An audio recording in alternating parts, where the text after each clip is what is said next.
You'd need an IQ of at least 140 to figure this one out. That Contessa is smarter than I'd thought. I believe the code is 248.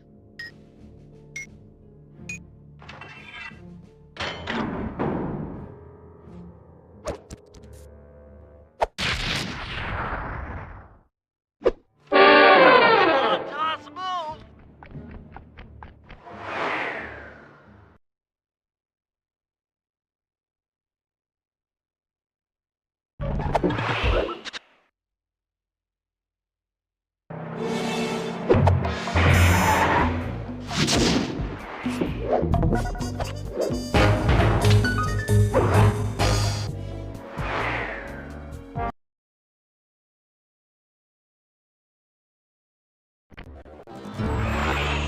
I've got a lead on the clockwork parts. Head through town and out into the wilderness.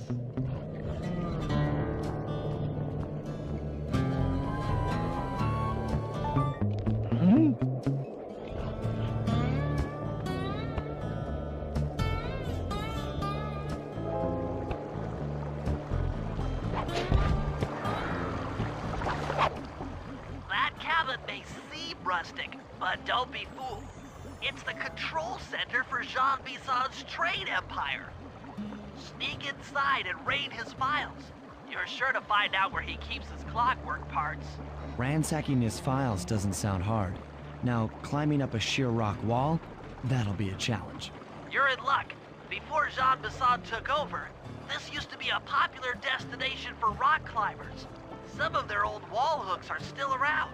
I'm guessing I just jump and hit the circle button to latch on. That's right. And remember to lean back before you spring off the hook.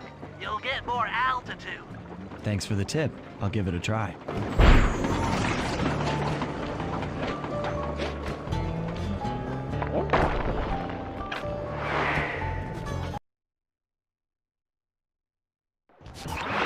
Jackpot, Sly. That's Jean Bison. Looks like he didn't notice me come in. Just stay out of sight and take a picture of each of his trade routes.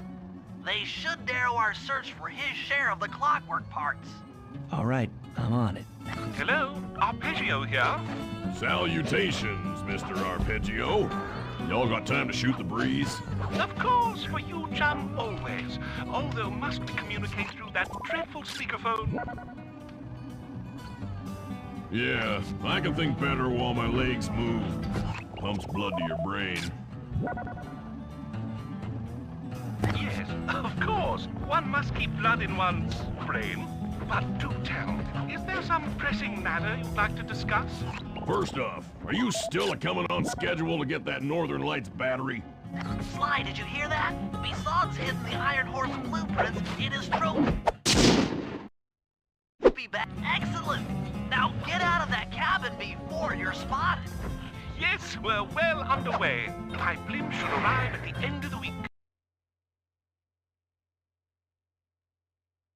After analyzing Bison's decorating techniques, I think we'll find the other trophy bass above the mantle in the two remaining cabins.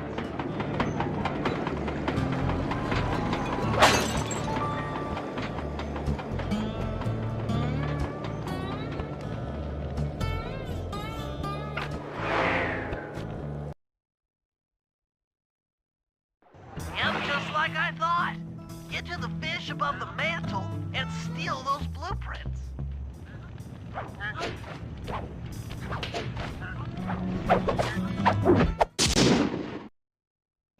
Two down, one to go.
Sly Bass is above the fireplace. Be careful. Attention all cabin guards. I've heard tell from the boys at Ponderosa Cabin there's someone's been in hiding. Exceptional work, Sly. That's the last of the blueprints.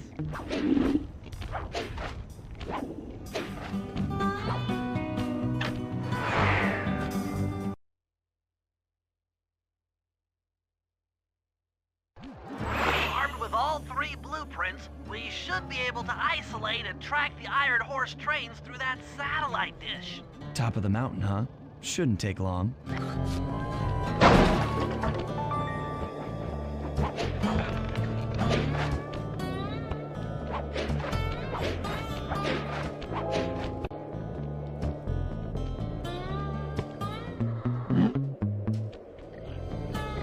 This appears to be the only way up. Keep an eye out for those rock climber wall hooks. They might be useful.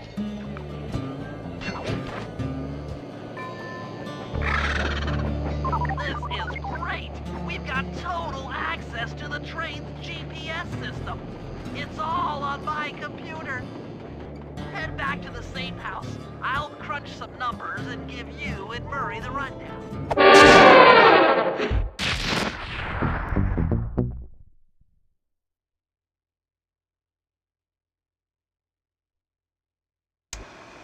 Thanks to Sly's efforts, we now know the location of all 3 of the local clockwork parts. 2 lugs and a stomach. Jean Bisson has grafted each piece to the engine in one of his Iron Horse trains. This improvement allows the trains to run all night and all day. We won't have the luxury of sneaking in while they're stopped. While they're in motion, the only way aboard is through a hatch on the caboose roof, which unfortunately has been locked down. These need to go. First, collect the spice gas from the balloons above town, and then land on the back of the caboose to blow off the locks. Once the way is cleared, I'll suit up and jump into Iron Horse number 1 while it passes near town. With some luck, we'll have the first clockwork lug in a few hours.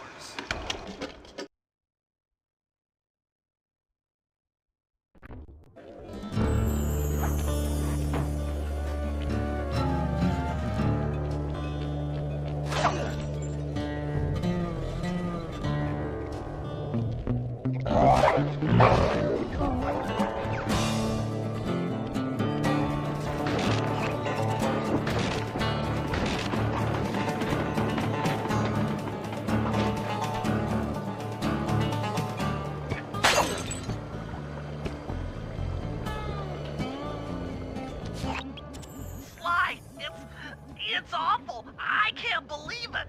Slow down, Bentley. What happened? Murray, he went out looking for a snack and got captured by Inspector Fox. Carmelita? She's here? Don't worry, Bentley. I know how to handle her. But I don't know where she's locked up, Murray. I'm used to having all the facts. Calm down. Carmelita's not cruel like the Contessa. I'll follow her without being seen. She's bound to check on Murray sooner or later. Okay, that's a good plan. Just don't get caught too. I don't want to be alone again.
Hey, criminal. You doing okay in there? I know it's tight, but you won't get shocked if you hold still. I'm okay. And thanks for that bag of jelly beans. I was starving. Won't be long now. Once I bust the other members of your gang, we'll get out of here. I'm grateful for the jelly beans and all, but aren't you on the outs with Interpol right now? I'm an honest cop. Busting the Cooper gang will prove my innocence and show everyone that Constable Neela set me up. You mean Captain Neela? I hear she got promoted. Whatever. Just sit tight. I'm going to look for your pals.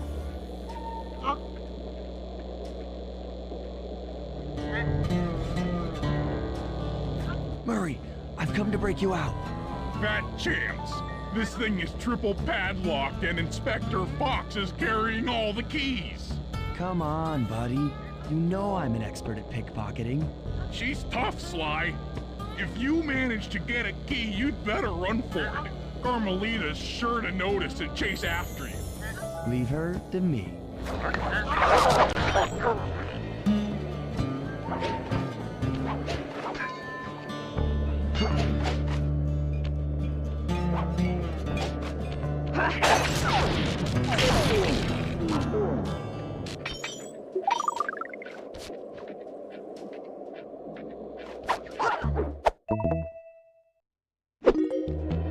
What just...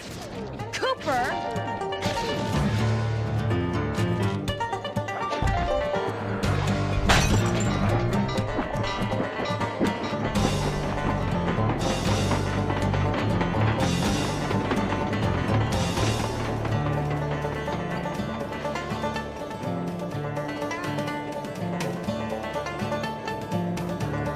I don't know where you went, but I know where you're going.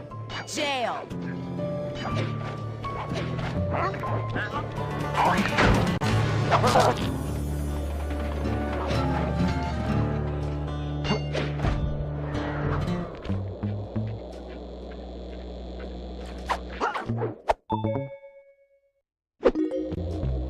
You can't sneak up on me.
You can't sneak up on me.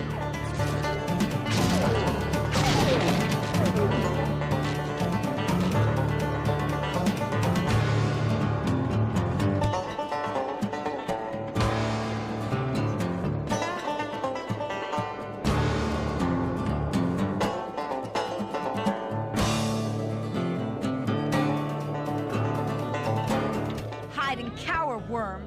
You're no match for me.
You can't sneak up on me.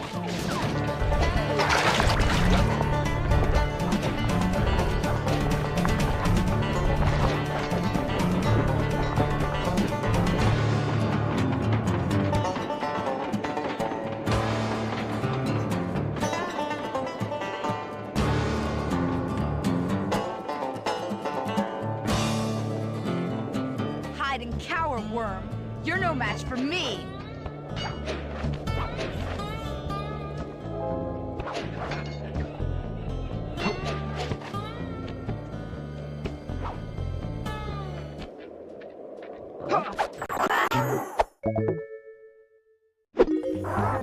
What? My keys!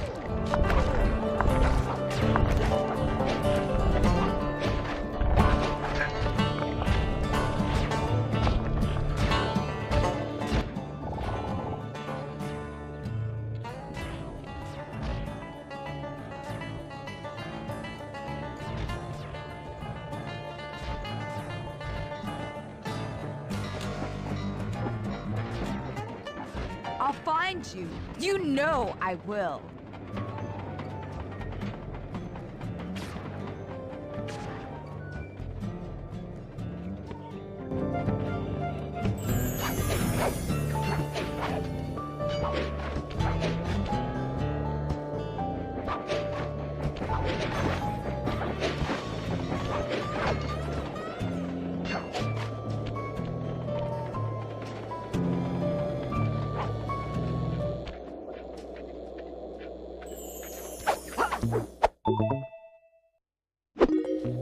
I felt that thing.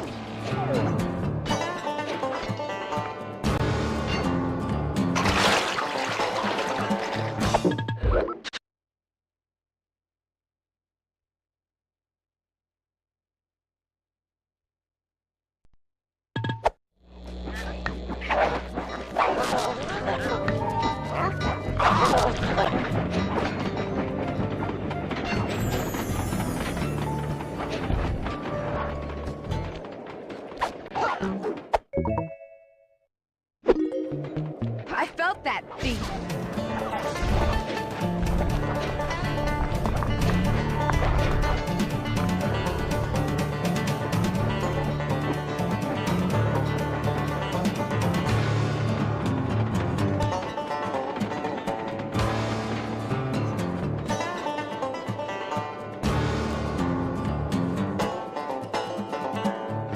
I don't know where you went, but I know where you're going. Jail.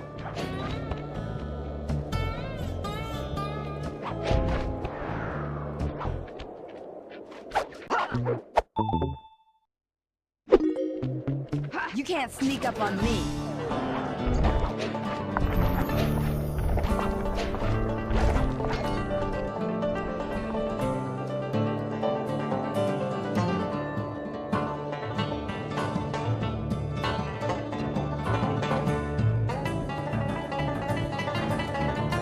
You can't run forever, coward.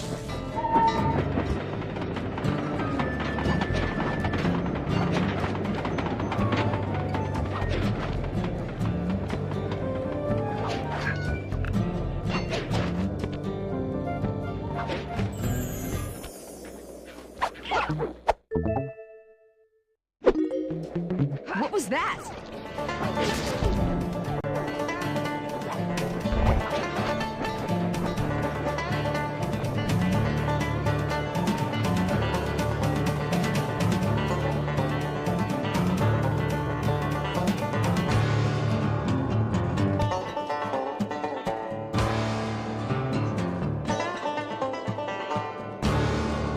One slip up and you're mine.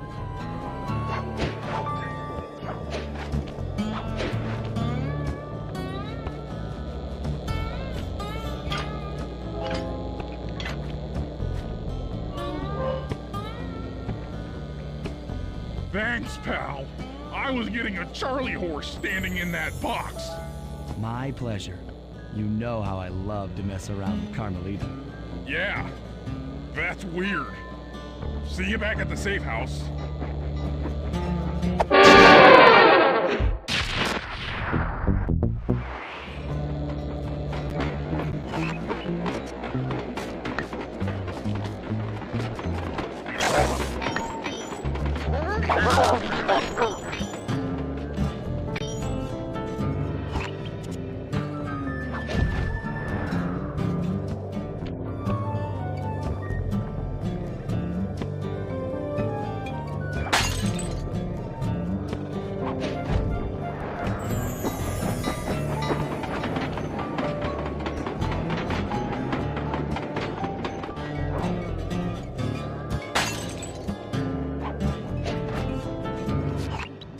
Okay, Sly, we need to break into the Iron Horse trades, but the only way in, through the caboose, is locked. To blow the locks off, you'll need to collect the ultra-unstable, denatured spice gas from those balloons floating above town. How am I supposed to get up there to collect the spice gas? Murray's already commandeered this ice plane. Jump on its strut, and he'll fly you up to a good paragliding altitude. Oh, and strap on a special vacuum backpack. It'll automatically collect the spice gas after you've popped a balloon. Sounds like fun. Once you've collected enough gas, you'll have to land directly on the train's caboose. Why directly on the caboose? Denatured spice gas is very unstable at lower altitudes. Unless you land on the caboose, you won't have time to get the gas tank to the lock before it blows up. So you're saying I either land on the caboose or get blown to bits? That's correct. Chemistry can be a harsh mistress.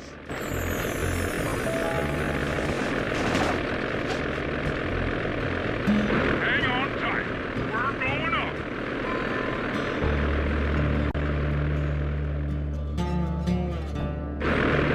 Remember to use your paraglider.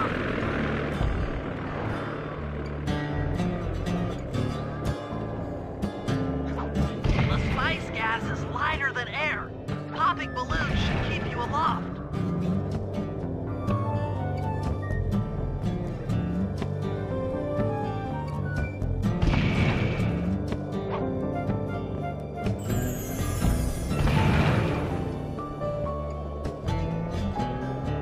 That did it. You got a full tank of gas. Time to land on a caboose.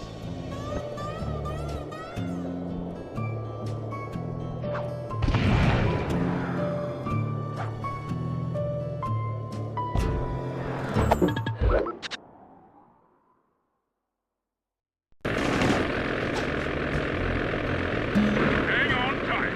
We're going up.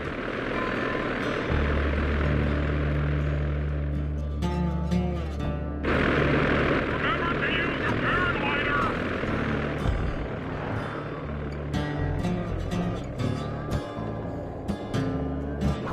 The spice gas is lighter than air. Popping balloons should keep you aloft.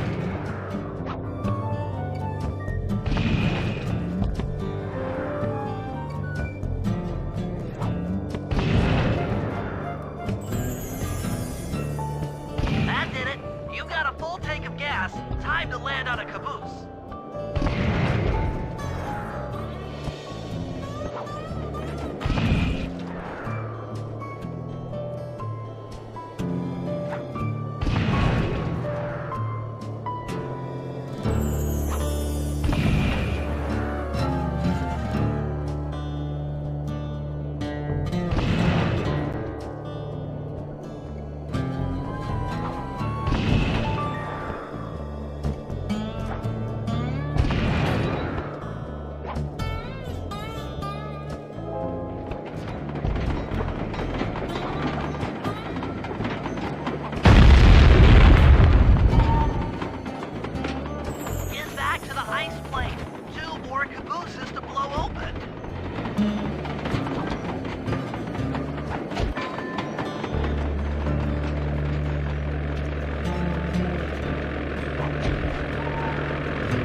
good try for a landing.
Try not to get blown up.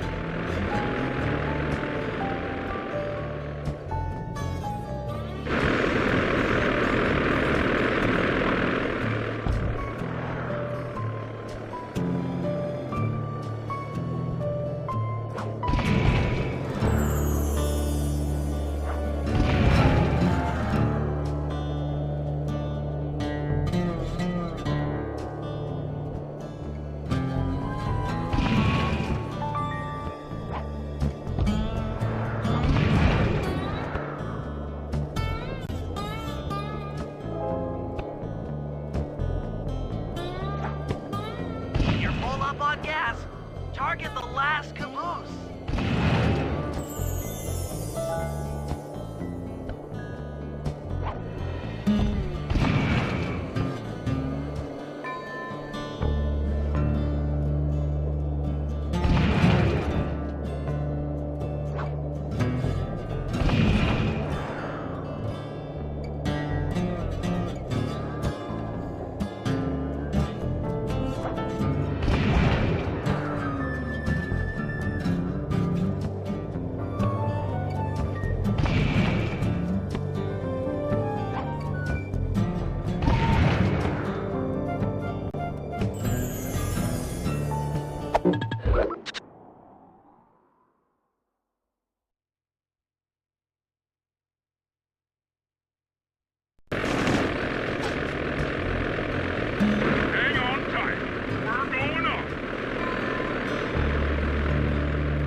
Popping balloons should keep you aloft.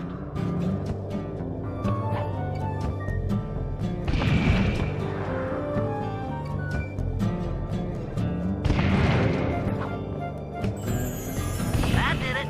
You got a full tank of gas. Time to land on a caboose.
Hang on tight. We're going up.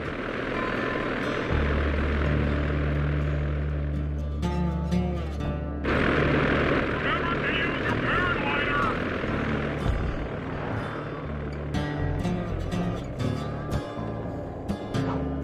The spice gas is lighter than air. Popping balloons should keep you aloft.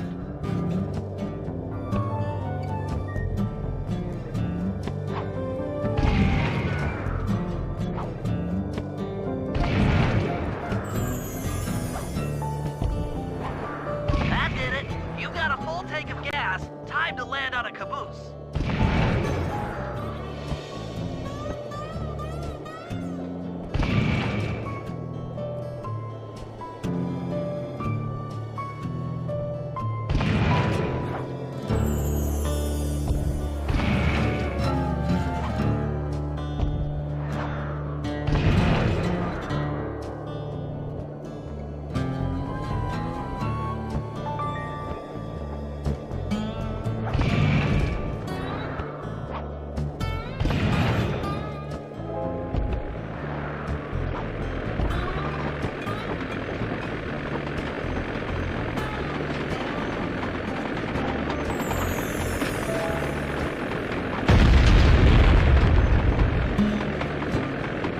Get back to the ice plane.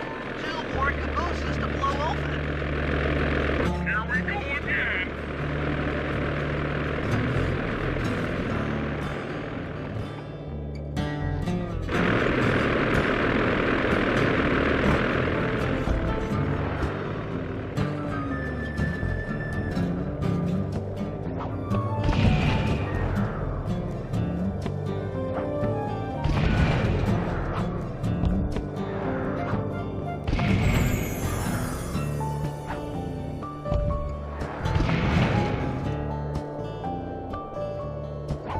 The gas tank is full. Find a caboose and try for a landing.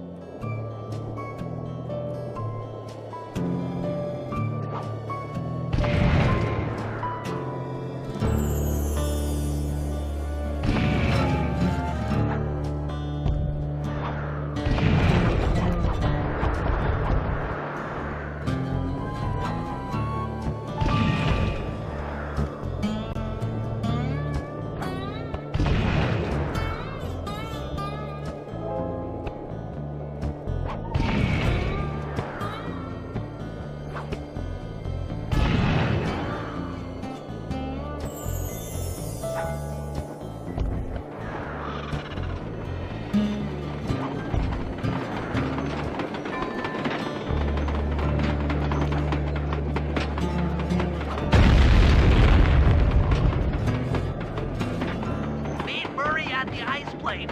You guys are doing great. There's just 1 caboose left.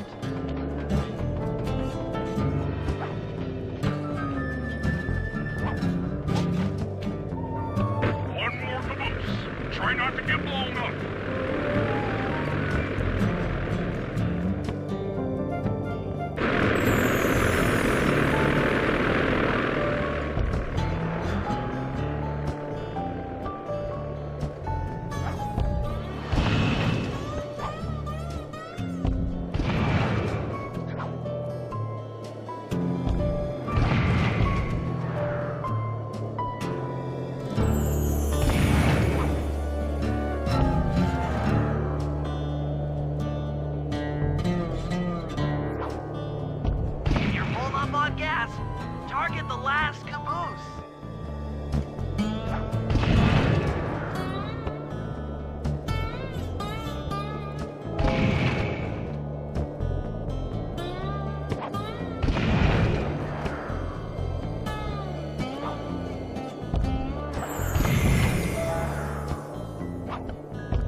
Here we go again.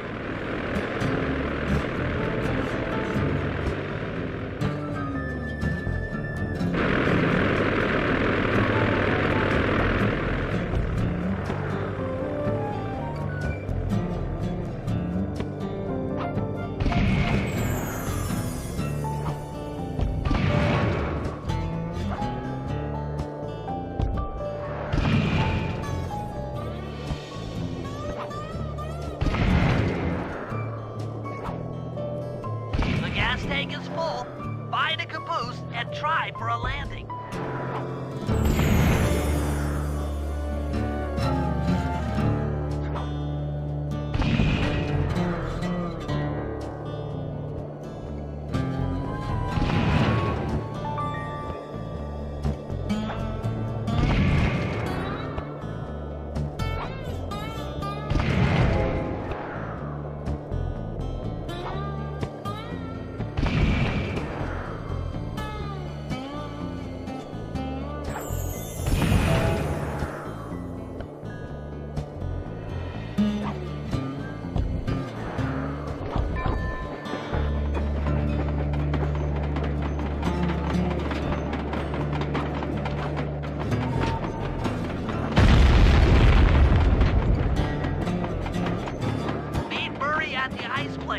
You guys are doing great. There's just one caboose left. One more caboose. Try not to get blown up.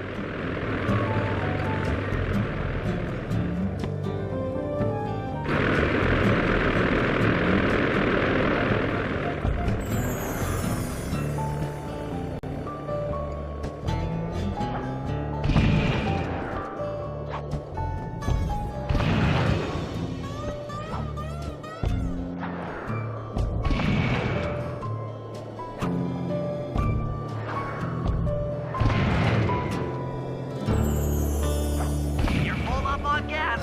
Target the last...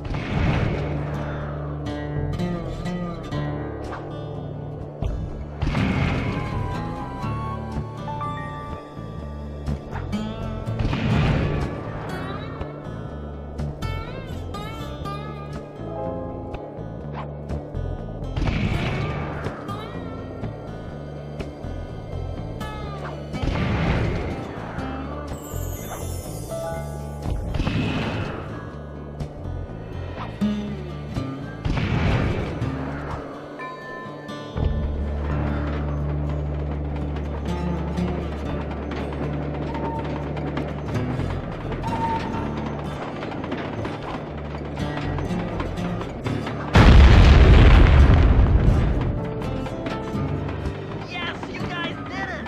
All the Iron Horse trains are unlocked!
Attention, men. This here's John Basson. That was a quality job you boys did unloading the spice off them boats. Soon enough, I'll have one of them special Iron Horse trains come by and pick it all up for distribution. Stay sharp, and once this here spice business is taken care of, we'll have ourselves a hunt. According to this timetable, Iron Horse number 1 should be passing by any time now. I see it. It's moving awfully fast. Just jump on the caboose and go in through the hatch. Piece of cake.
for us, and one less Iron Horse train for Jean Bisson.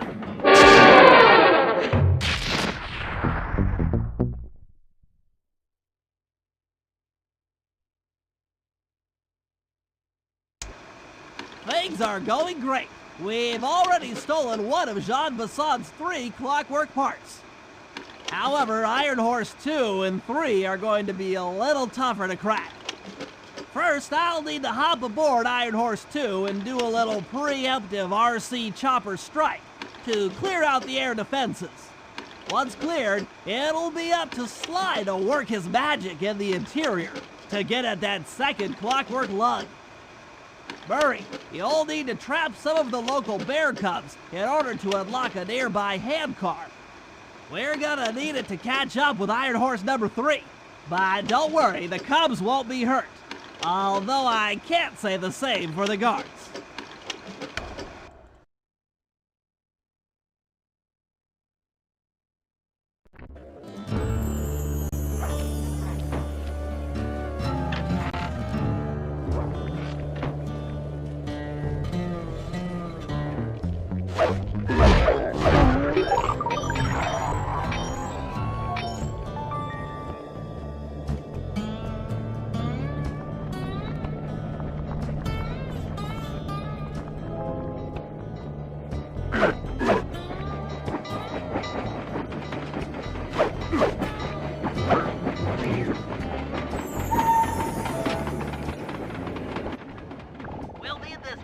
To chase down Iron Horse number 3.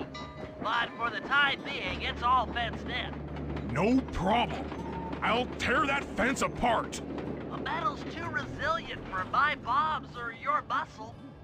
No, for this job, we're going to have to rely on a stronger force.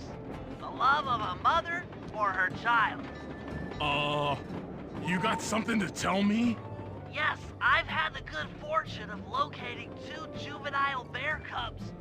If you put them together inside that fence, they'd surely start fighting. Bears at that age are particularly antisocial.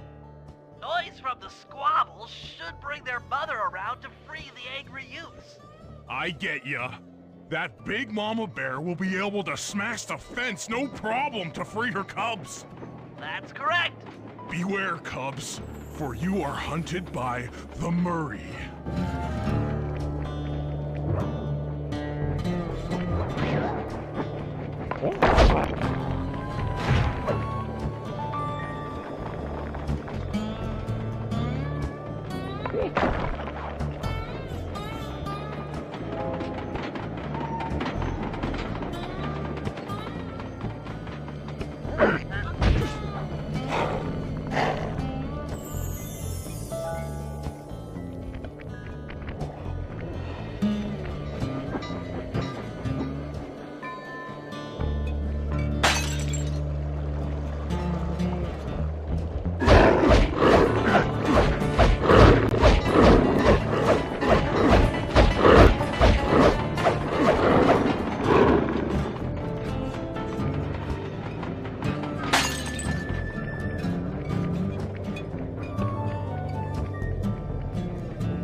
I'll send you the coordinates to the next bear cub.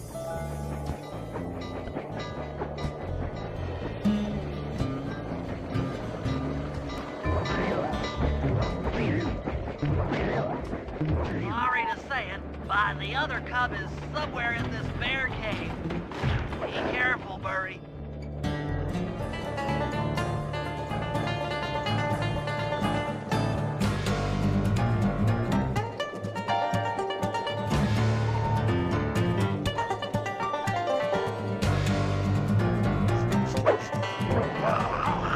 Well, that was fast.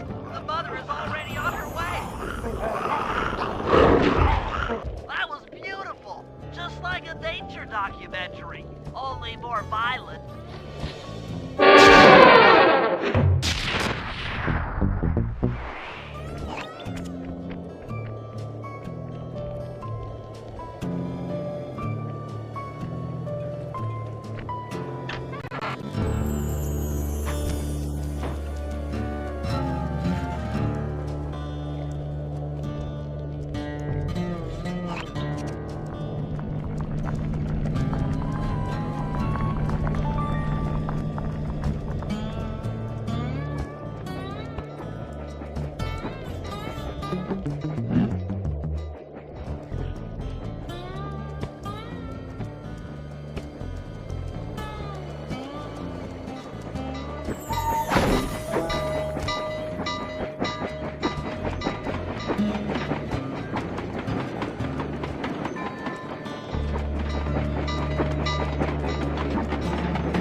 Heads up, Bentley. Here comes Iron Horse number 2. You and that RC chopper of yours ready? We'll get the job done, provided I can catch up with that train.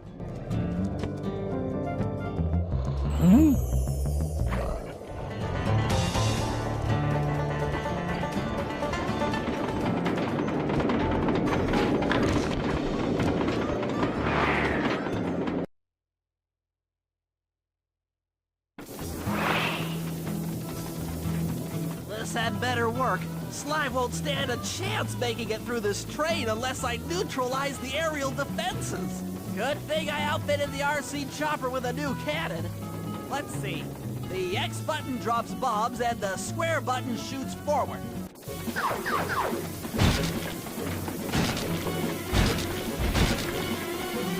I should bomb those missile launchers before things get ugly.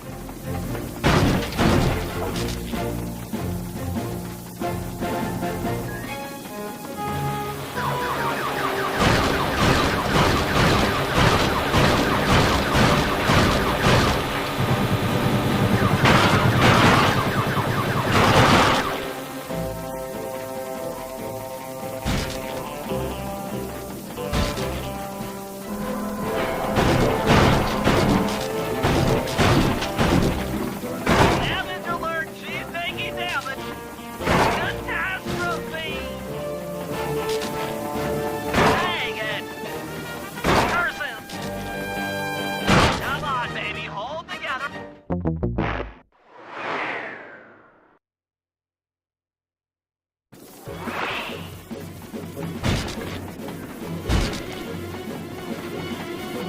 I should bomb those missile launchers before things get ugly.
is it! The final stretch!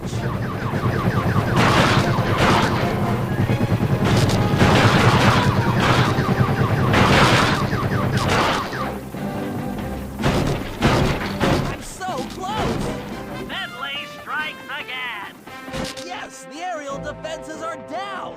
Now it's all up to Sly to finish the job.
Sly, the second iron horse train is coming too fast. You might not have time to jump on top. Relax, Bentley. There's more than one way to get on top of that caboose.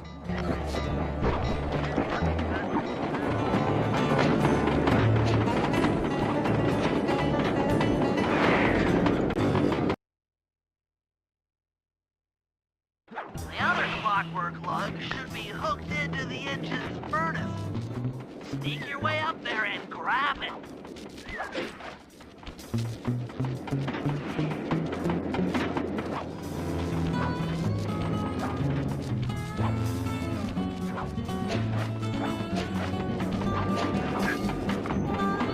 You should have seen how many missile launchers there were attached to these train cars.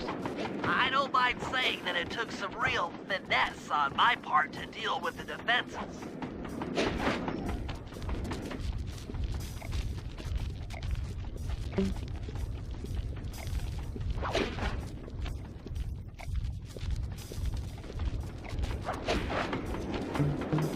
Attention Iron Horse number 2. In case you haven't heard, some lucky varmint managed to make off with the clockwork lug and Iron Horse 1.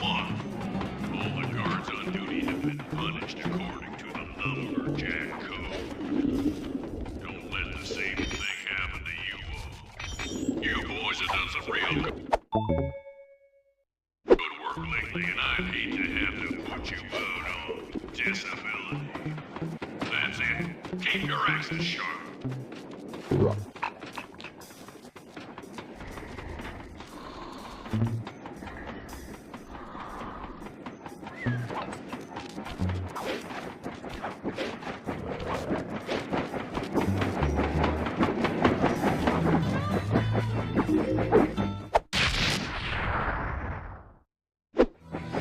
Fantastic! We're raking in the clockwork parts left and right.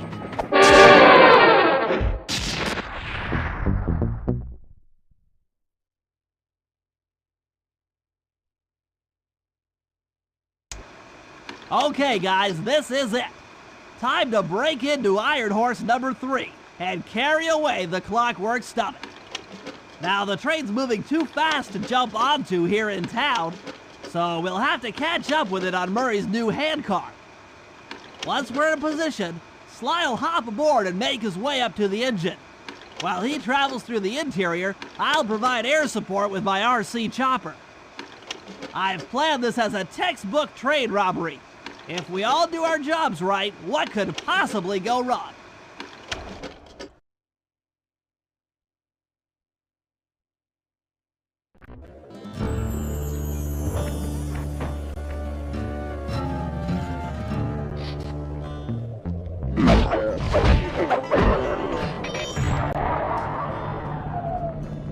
Hop aboard, guys.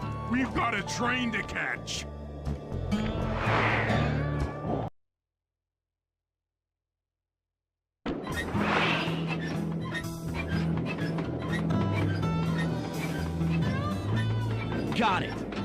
Strong work, Murray. Yeah, sure. The Murray's strength knows no limit. You're on, Sly. Break into that train and steal the clockwork stomach. That Jean Basson's one strange guy. The Claw Gang divides up the clockwork parts, and he walks away with the stomach and lungs? It still creeps me out. Get creeped out later when we aren't riding an antique handcar at breakneck speeds. Good point. It's time for a train robbery.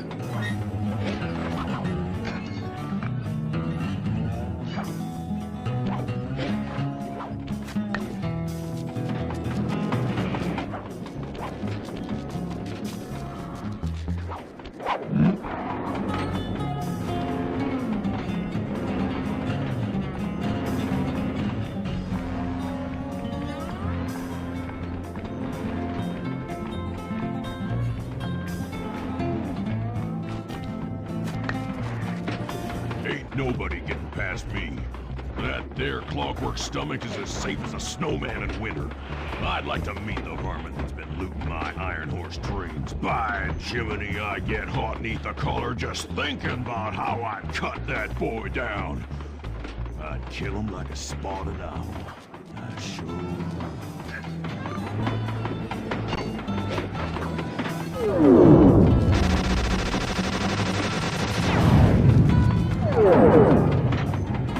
Hey, Cooper. Thought I might find you here. Just can't stay away from these clockwork parts, can you? Oh, I just do it to meet exciting ladies like yourself. If you'd like some excitement, why not climb up on top of the train? I'm sure to get your heart pumping. Maybe even show you my new ride. No thanks, Neela. I've seen enough already. What's the problem, Poodle? Afraid you can't take me on? Have to call up your little friends for help? Come in, little friends. Neela's got me pinned down. Any chance of air support? I've already launched the RC chopper. She won't know what hit her. Come on, Cooper. Let's play. What in blazes? All right, little RC friend. This should be a quick bit of destruction.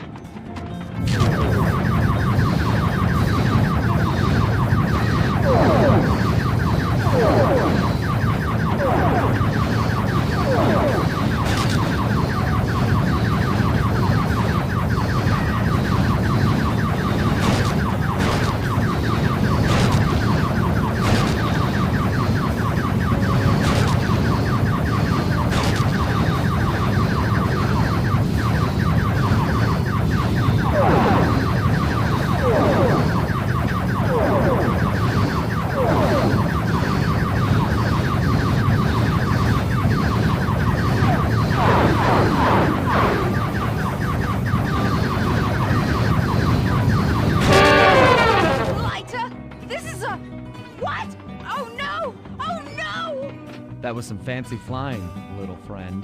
Whatever you say, Poodle.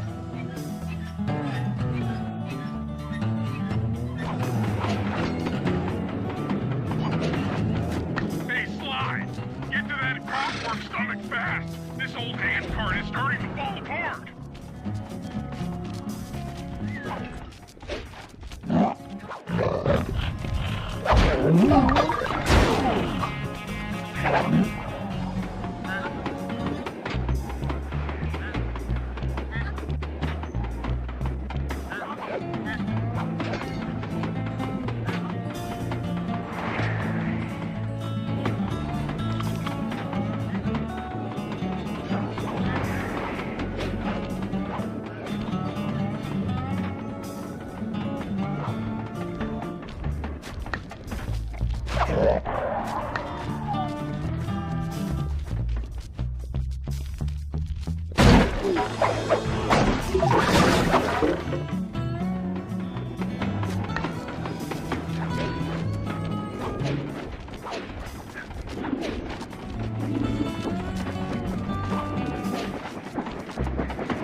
Never thought I'd see the day when his stomach got turned into a tool of evil. Looks like Jean Basson's wised up and bolted the stomach down. We'll have to crack the engine block to get it free. Then that's just what we'll do. A well-placed bomb down the train's smokestack will knock it loose. Just make sure to take some cover. Not so fast, John. The clockwork part is mine. They will all be mine.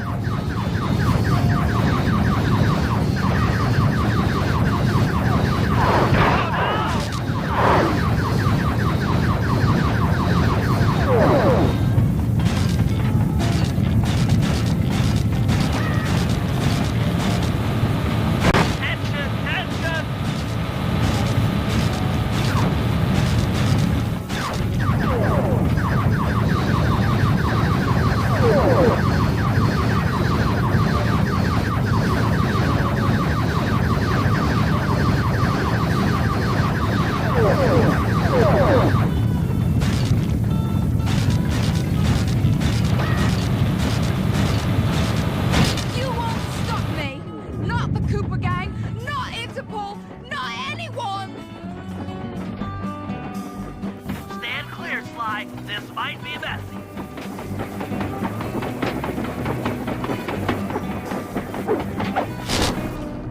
Sly, you okay?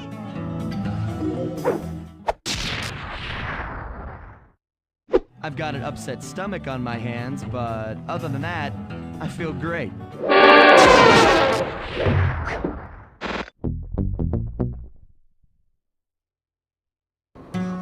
The gang and I had pulled off the impossible. We'd successfully robbed all of John Bisson's iron horse trains, and we were walking away with 3, count them, 3 clockwork parts. And as a bonus, we shut down spice distribution in all of North America. Needless to say, we were pretty pleased with ourselves. Can't say the same for Carmelita. Once again, the framed policewoman had to run from the cops, which was fun at first, but I'm starting to feel a little sorry for her. I mean, what if they replace Carmelita with someone else? I don't want another cop on my tail. She's a big part of why this is all fun. Sooner or later, I'm gonna have to figure out a way to clear her name, some way other than turning myself in.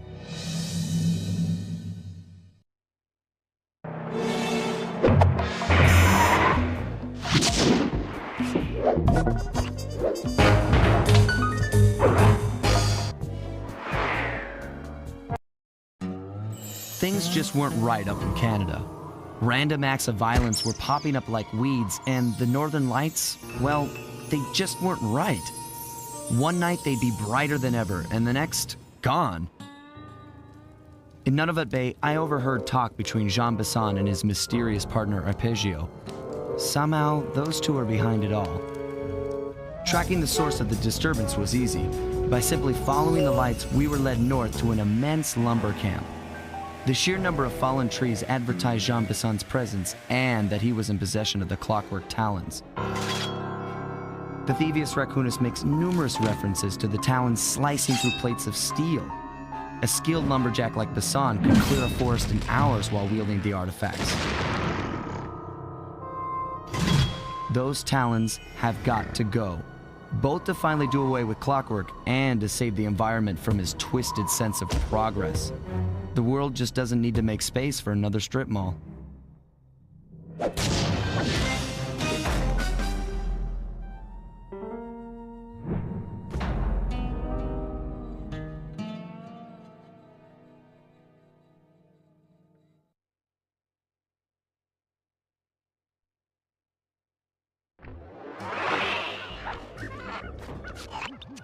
Okay, so here's what we know.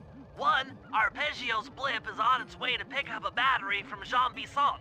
And 2, the only way we'll get a crack at Arpeggio's clockwork brain is by finding a way to sneak aboard his blip. But before we do that, we'll need to snag the clockwork talons off John Bisson. Time is short and we've got a lot to accomplish. True, but first things first. This lumber camp isn't on any of my maps. I need you to poke around and take some recon photos. They'll help to get my sensors oriented. No problem. Recon photos, I got covered. In anticipation of the icy climate, I took the liberty of modifying your cave. It can now separate into 2 smaller caves, useful for ice climbing. Try ascending to the top of that sheet of ice. Just jump and hit the circle button to dig in.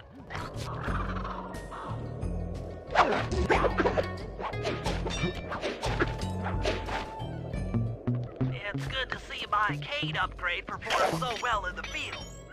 Now scout the area. I could really use the reconnaissance.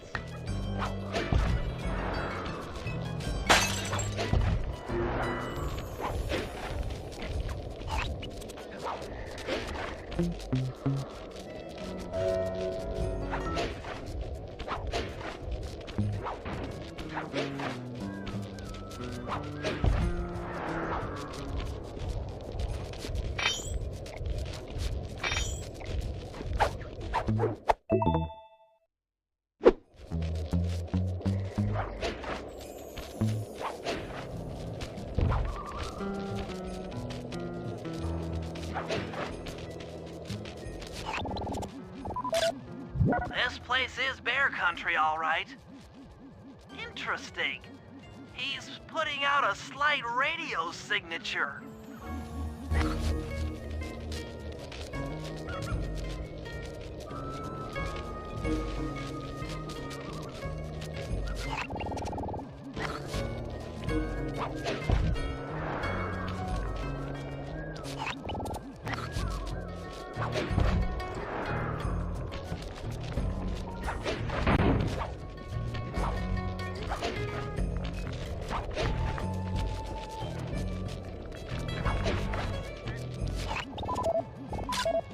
Those saw blades look particularly old. I guess this logging camp has been around for a while.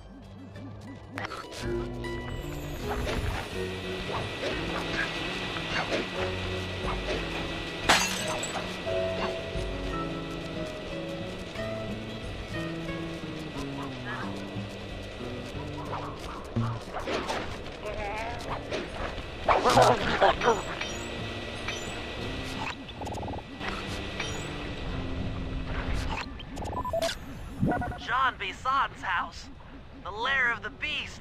The den of evil. The epicenter of ecological destruction.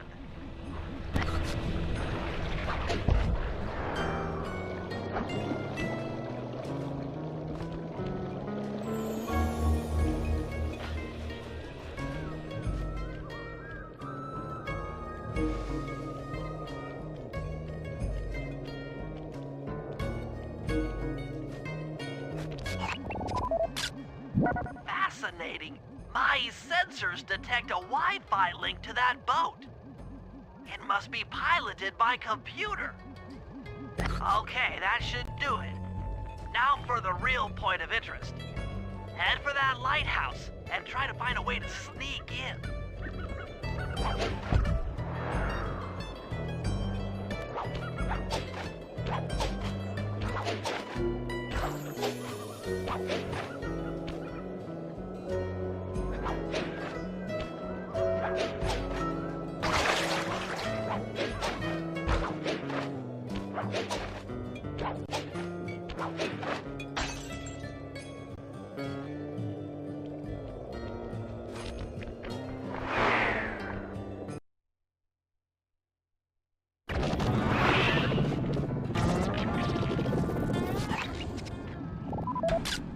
That's the battery charger, but where's the battery arpeggios coming to pick up? I was right.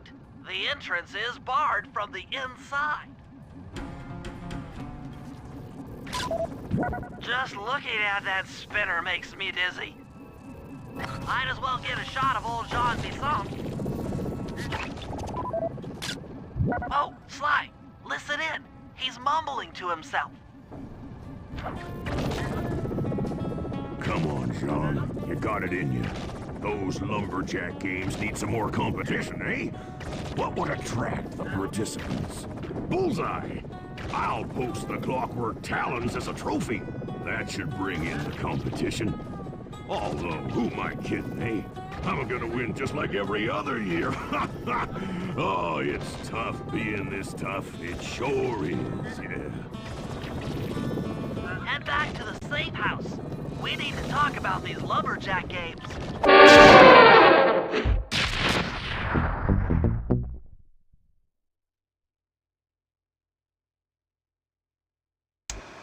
Well, guys, Jean Bisson has unknowingly thrown down the gauntlet. With the Clockwork Talons as a trophy, we'd be fools not to participate in his lumberjack games. Fortunately, due to frequent avalanches, a log chopping guide was frozen in a wall of ice not far from our position. Sly, you're in charge of acquiring the book. I'm sure it will prove invaluable. Now, we're all aware that Arpeggio's blimp is coming to pick up another battery. To sneak aboard without incident, I'd recommend we pull a Trojan horse and stow away inside the battery. However, the location of the device is still a mystery. We need some inside information. So, working together, you two will infiltrate the Moose Guard's secret RC combat club. Those guys all work in the lighthouse. If you win the battle, I'm sure they'll talk. Despite his antique mind, Jean Bisson's no fool. To keep tabs on him, we'll need to bug his house, steal the radio tags off local bears, and then jerry-rig them into a sensor array. It's a challenging set of tasks, and that blimp's on its way. Let's get to work.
The wild bears in the area have been tagged with radio tracking devices.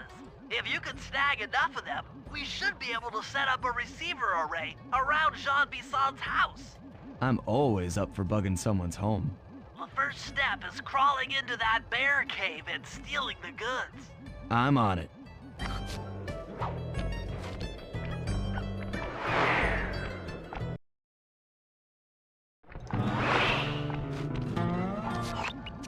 The radio transmitters have all been tagged in their mouths.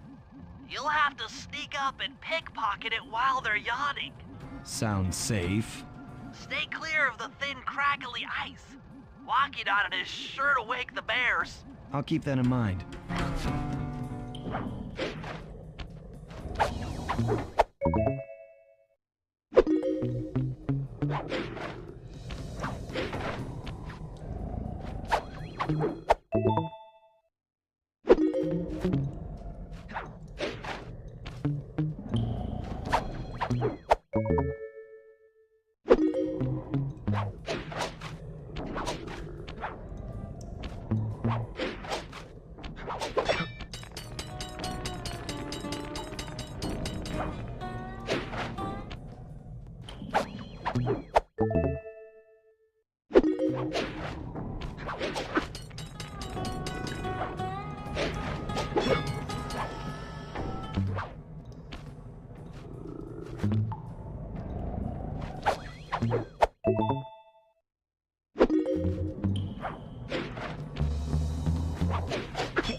Only you could have pulled that off. Head outside and I'll fill you in on the next step.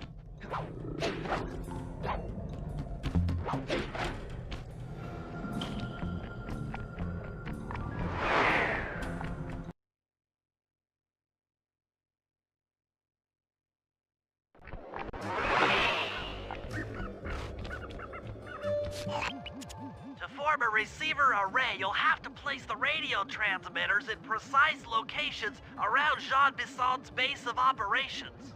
Seems easy enough. Once you're in position, hit the circle button to place the transmitter.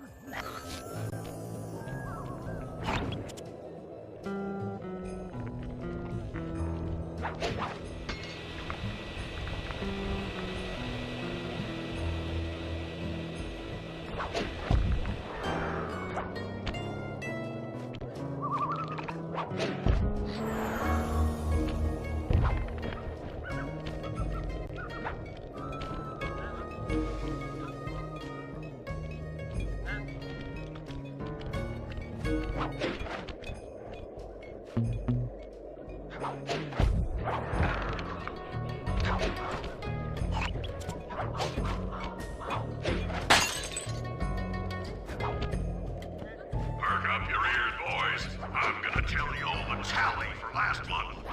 The Blue Lumberjack team managed to clear cut 128 acres of forest. Not bad considering they had to kill all them badgers to do it, eh? But now, the Gold Lumberjack team, bless their hearts, those boys chopped down 211 acres. Y'all hear that? 211 acres of progress.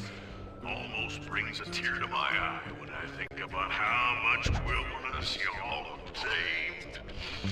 Keep up the good work, fellas. Not long till we can start putting up those track homes. Yeah.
Nice work. The array's up and running.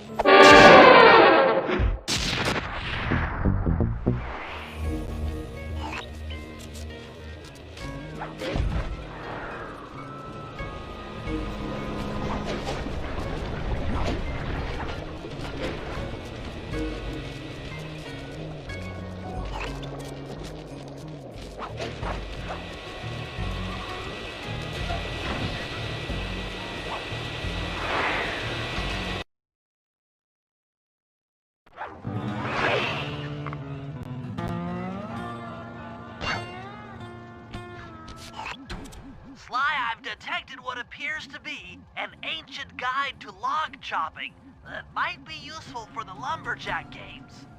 Unfortunately, it's frozen deep in an ice wall. How are we supposed to get to it? Wait for more global warming? That industrial laser is used to cut through petrified logs. If it could be bounced out that window, with your help, I should be able to harness its energy to melt the ice wall and free the bug. How do I redirect that thing? There should be a switch on the other side of this wall.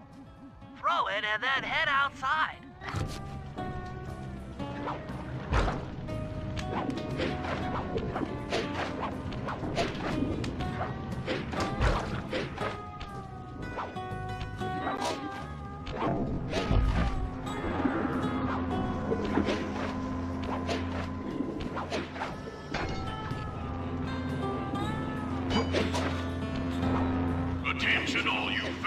working the sawmill. Make sure you keep a steady watch. A prowler's been spotted. We cannot afford to have anything happen to our log cutting equipment, particularly that laser-type saw blade. We're gonna need it once we get to them old oaks up near Lookout Mountain.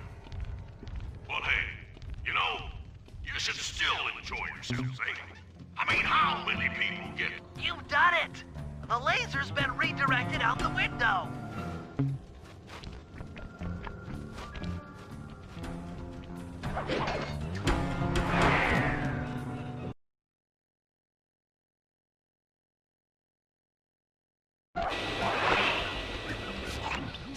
Now, to get that laser pointed at the ice wall, you'll need to alter its direction with the crystals I put in your pouch. I see. I just walk to where the laser stops, place a crystal, and it'll bounce the beam to a new position. That log chopping book is as good as ours.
Stand clear, Sly.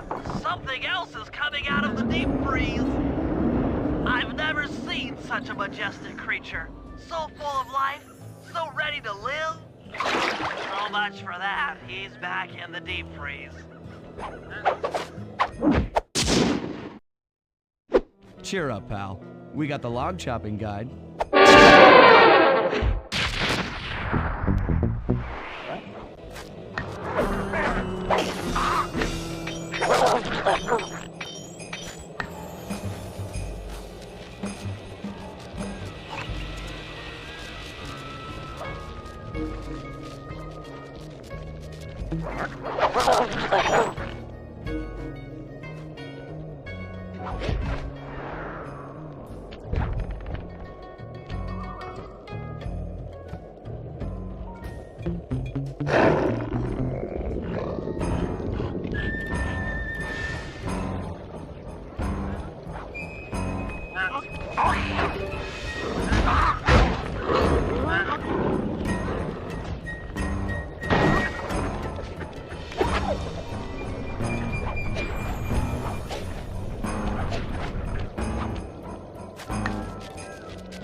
Huh?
Hey there, all you boys working the lighthouse. The lumberjack thieves are a-coming.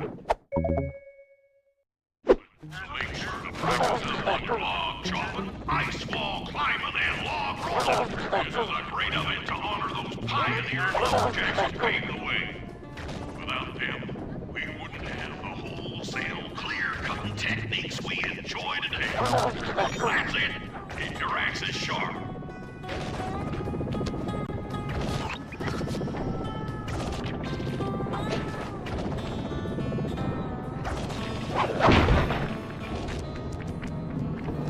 Thanks, pal. Just let me at that Northern Light attractor. It'll be slag in minutes. Not quite that simple, Murray. I'll reverse the energy flow from the control computer while you lift the main circuit breaker. That should give Sly a short window of opportunity to climb up the power lines and overload the system from the top. Up, down, up, down. They should put an elevator in this place.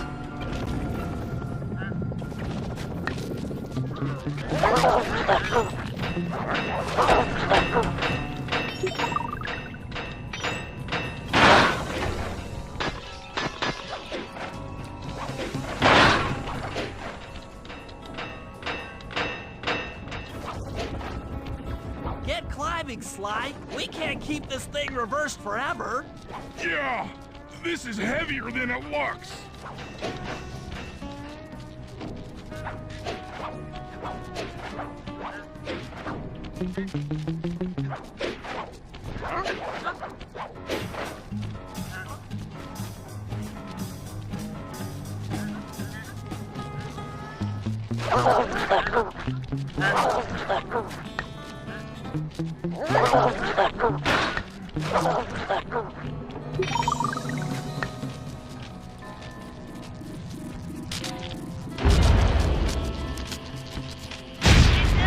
The collection mechanism is overloaded!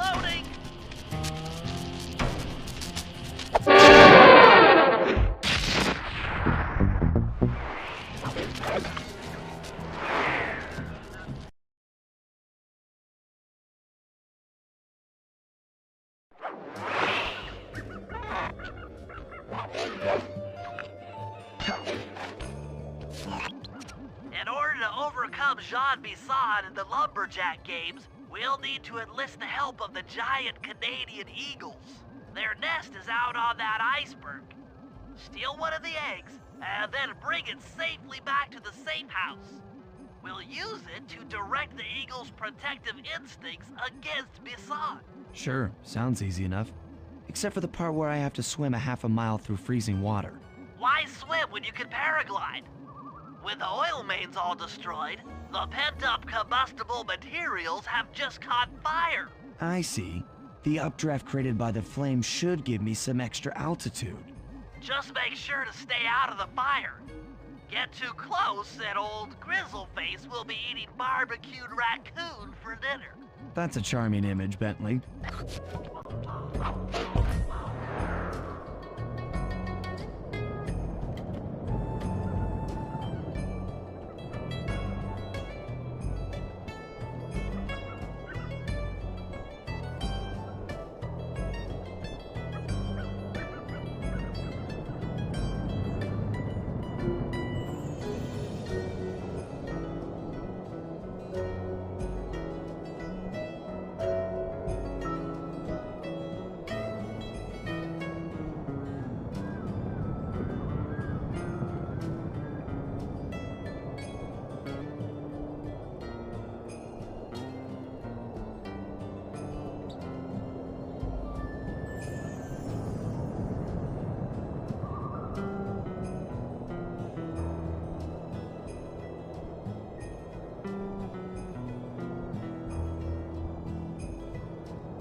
Watch out for those eagles, they don't look friendly.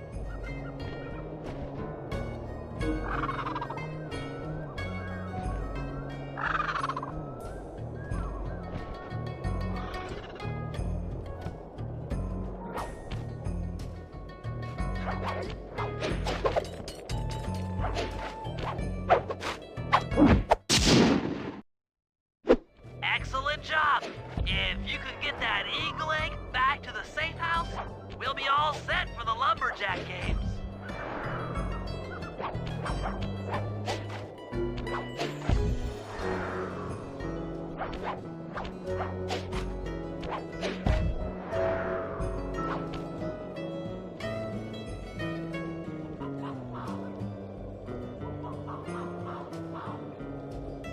Great work, Sly.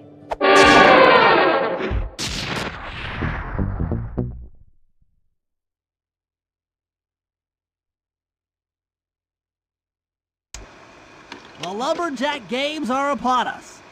Now, despite Murray's study of the log chopping guide, none of us are skilled enough to beat Jean Bisson at his own game. So, though it pains me to say it, we'll have to cheat. Murray, you'll participate in the power log chopping competition. Get us a good score, and then let Bisson up for his turn. While he's chopping, I'll sneak the eagle egg into his trousers, and the protective parents should disturb his axe swings. Sly, given your ascension skills, I've signed you up for the ice wall climb. We'll keep Bisson from beating your score by pulling him off the wall with some nearby grappling lines. And finally, I'll represent our team in the log rolling competition. With my knowledge of rotational mechanics, we're sure to get a stupendous score. Sly will be in charge of greasing Bisson's logs, so he has no chance of beating it. If you guys are ready, I say we head out and show these meathead lumberjacks what we're made of.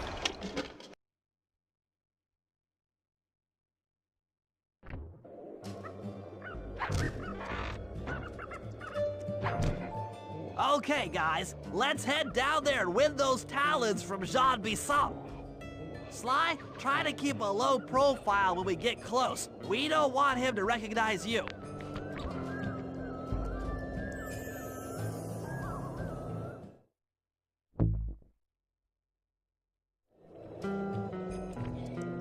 Excuse me, sir. We humble lumberjacks would like to participate in your lumberjack games. Think you got what it takes to win the Clockwork Talons, eh? Well, I'm sure enough gonna let you play, so long as you pay the entry fee. Much obliged, partner. We'll, just take our positions for the competition. Enjoy the moment while you think you still got a chance. It's as close to winning as you'll ever get. This year's first event will be a power chopping contest. Not like anyone's ever gonna beat my record, but let them try.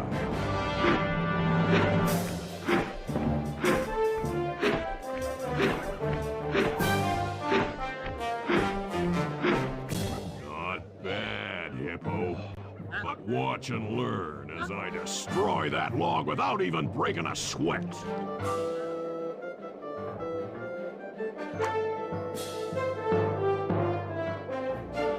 Okay, Bentley, you're on. Plant the eagle egg on Basan, and the angry eagle parent should swoop in and throw off his axe timing.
What? I think you better rethink them scores, boys. What you intended to give me was perfect tens, right?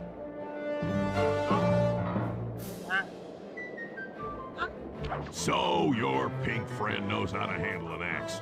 Let's see how you handle a vertical wall of ice.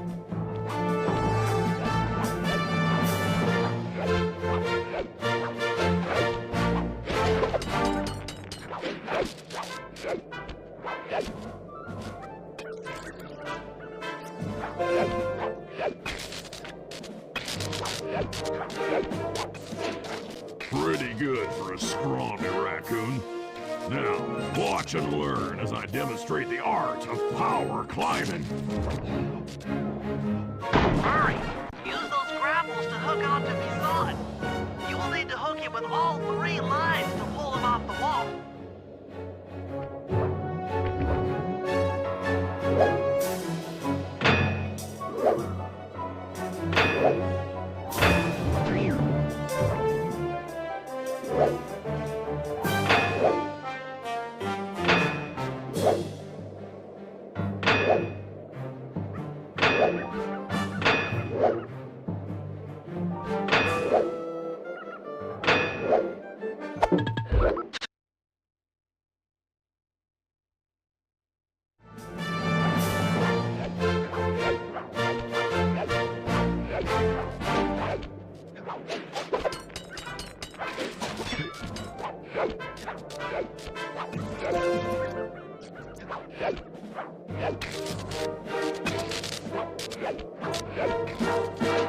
Pretty good for a scrawny raccoon. Now, watch and learn as I demonstrate the art of power climbing. Hurry! Use those grapples to hook onto Bison. You will need to hook him with all 3 lines to pull him off the wall.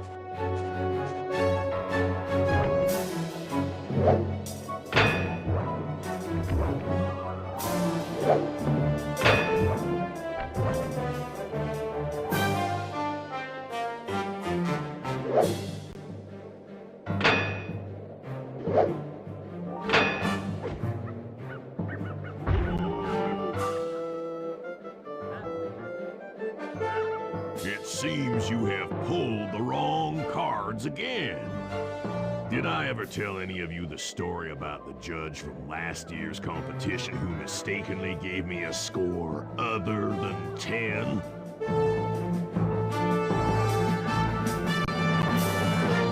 I see we're tied with only one event to go. Unfortunately for you, I've saved my best event for the last, the spinning log competition. Okay, looks easy enough. I just need to stay out of the water.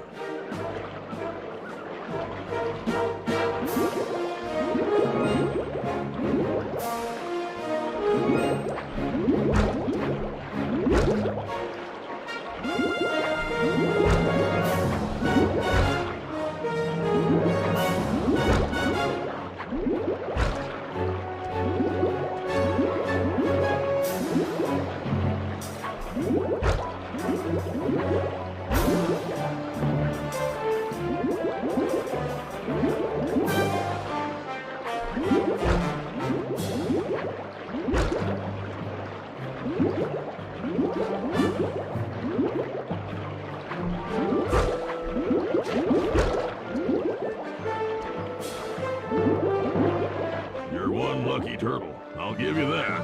But now, watch how a skilled log roller does it. This is crazy.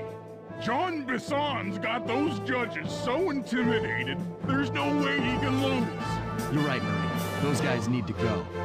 Okay, I'm just making this up on the fly, but what if I were to lure the judges one by one into that cave? Once inside, you two will knock them out and take their clothes. Ingenious! When all three judges have been restrained, we'll be able to don our disguises and take their place at the judges' table. Sly, you can use the alarm clock gadget to distract the judges and lure them into the cave. That's a great plan, Sly, but you'll have to move fast. Once John Bisson finishes the log rolling event, the gig is up.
Consequences for incorrect scores.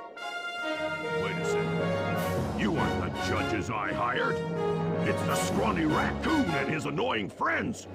Well, if you want the challenge, then why don't you just take them?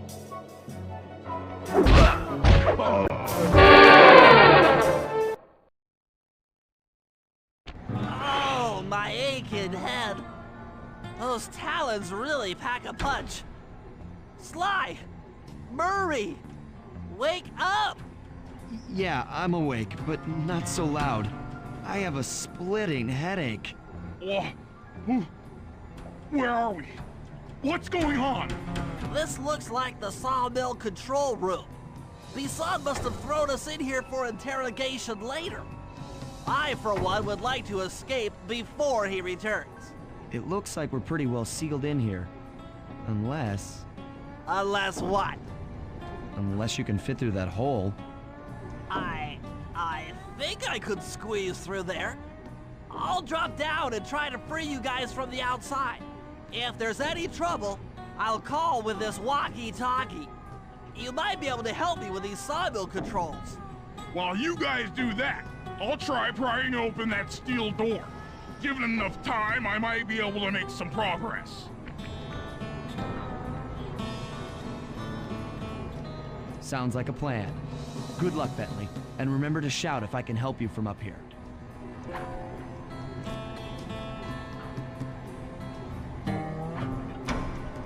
Bentley, you okay? I can't see you from in here, but I heard the fall. I'll be fine. Just give me a moment to catch my breath. Well now, Candy Britches. I should have figured a puny turtle like you'd find a rat hole to squirm through. Well, I just dropped my glasses, had to come pick 'em up. I ain't like you, boy. I ain't stupid. When y'all were unconscious, me and my boys paid a visit to your hideout and found all them clockwork parts. Lucky thing, too. Arpeggio is willing to plunk down a king's ransom for the whole lot. I even threw in the talons. You sold all the clockwork parts? Arpeggio has them all? I wouldn't expect one of your kind to understand the finer points of commerce. You turtles are too stupid to know a woodcutter from a woodchuck. That's it.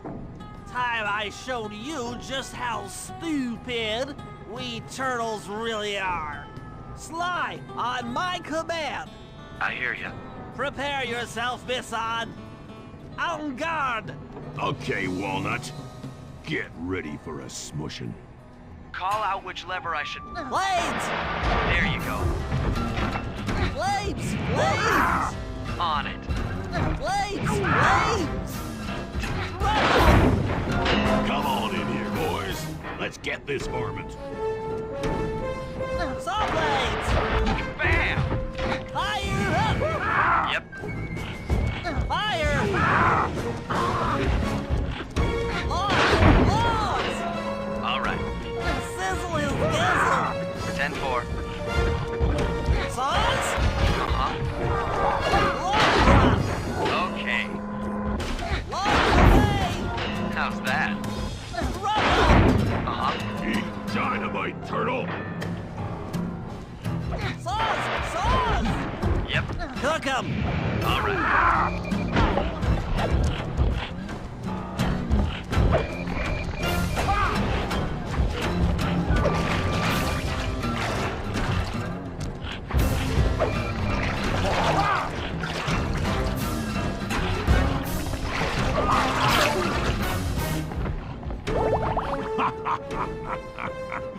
Anyone for some turtle soup? Call out which lever I... Saws! Yep. Cook 'em! Cook 'em! 10-4. Sizzle his gizzle! Come on in here, boys. Let's get this varmint. Saws? Done. Logs! Uh-huh. Logs! Logs! On it. Flame 'em! Okay. Rubble! Logs away! How's that? Blades! Blades! Flames! All right. Cook 'em! There you go. Logs! Eat dynamite, turtle. Saws! Done. Cook 'em! Yep. Blades! Flames! Okay. Logs! Come out, boys. Let's get to killing. Saw blades! Fire up! Fire up! Flame 'em! Sizzle! Tarnation! I've been done in by some four-eyed turtle? Times have changed. Once again, brains triumph over brawn. Good job, little buddy. That was some fast thinking. Don't forget about me. You did a great job opening that door, Murray. Thanks. Attention, John Bisson. Arpeggio's carrier blimp will arrive to pick up the Northern Light battery in exactly 1 minute. Okay, enough patting ourselves on the back. If we're going to get the clockwork parts back, we need to get onto that blimp. The silo battery isn't far. If we run, we can make it. Enough talk, let's move!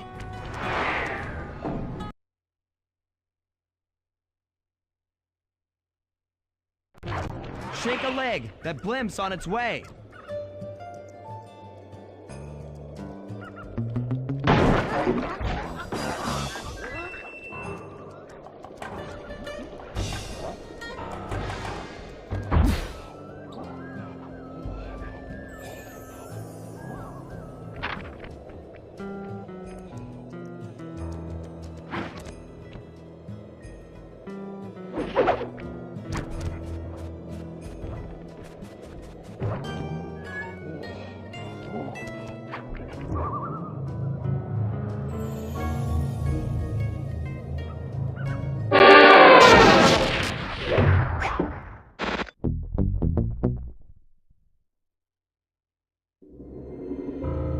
As we shut ourselves into the Northern Light battery, it became black. For a few long minutes, we just sat there in darkness. No one dared to talk for fear that Jean Bisson's men might discover where we were hiding. Time seemed to have stopped. And then, we felt it. We were being lifted up to Arpeggio's blimp.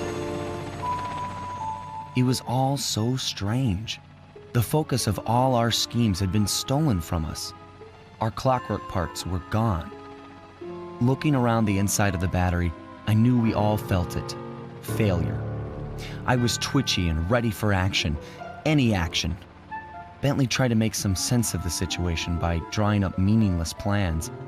But Murray took it the worst. He just sat there sobbing while the team van floated away over the horizon. That van was his life. I knew I'd have to find a way to make it up to him.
Jean Bison's in for another rude awakening the next time he checks in this vault.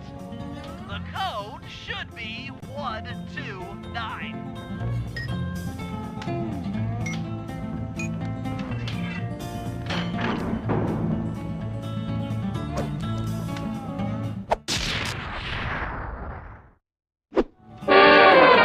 Music box move!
If I did my math right, and I always do my math right, then the combination has got to be 583.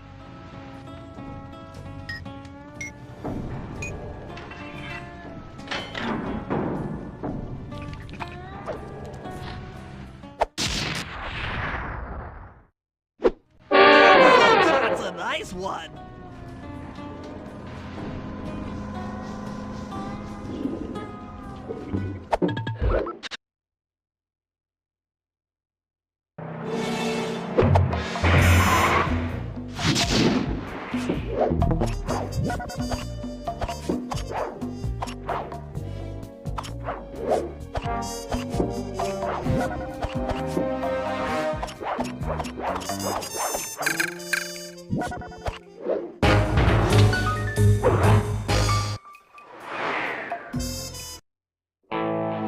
There we were, heading east across the Atlantic Ocean, stowaways on a giant airborne fortress. Though time was short, we made sure to study up on our unknowing host, Arpeggio.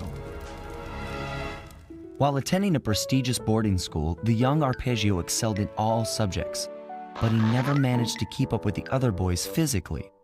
Sadly, his wings, due to their small size, were useless for flight. Furious at his feeble body, he focused his powerful mind to search for a cure in the works of the Italian Renaissance masters. Their notebooks provided the springboard for this sinister young genius, and it wasn't long before the Claw Gang took him on as chief inventor. His talents must have been at work repurposing all the clockwork parts for their criminal schemes, and now this mastermind is in possession of all the parts. It's only a matter of time before he puts them back together. And when that happens, well, I'm not gonna let that happen.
instruments have picked up large magnetic fields radiating from inside that blimp. If Arpeggio's already started reassembling clockwork, that's where you'll find it. Sounds good. I'm on my way. Don't waste any time here, Sly. Get to the blimp and take some recon photos. To build the plan, we need to know how close they are to reviving clockwork. Relax, Bentley. I've got it under control.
My instruments have picked up large magnetic fields radiating from inside that blimp. If Arpeggio's already started reassembling clockwork, that's where you'll find it. Sounds good. I'm on my way. Don't waste any time here, Sly. Get to the blimp and take some recon photos. To build a plan, we need to know how close they are to reviving clockwork. Relax, Bentley. I've got it under control.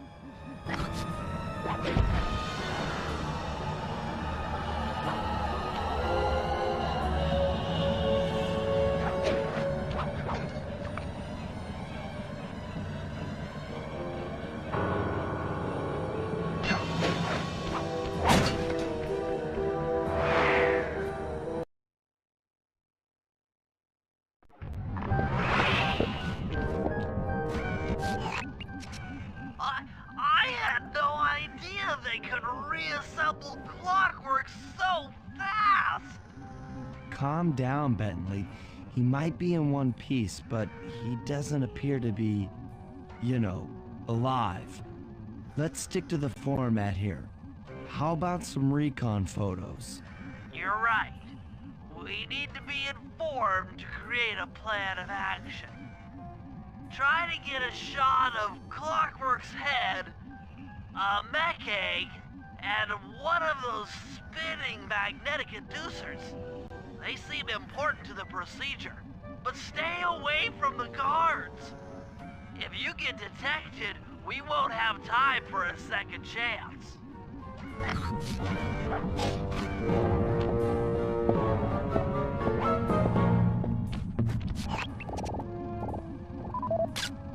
I'm sensing radioactivity from inside those mech eggs.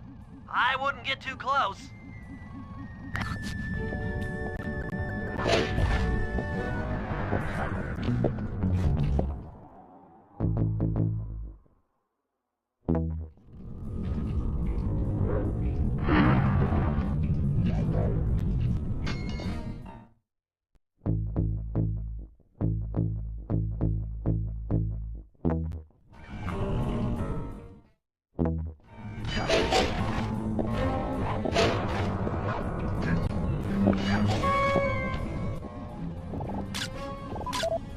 These magnetic inducers seem to be holding the clockwork parts together.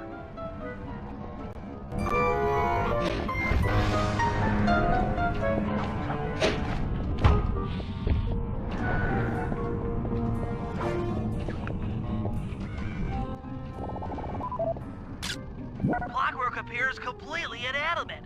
We still might have a chance. Sly, I'm detecting voices from the front of the blimp. I think it's Arpeggio.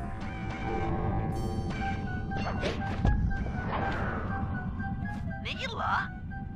Neela's here too!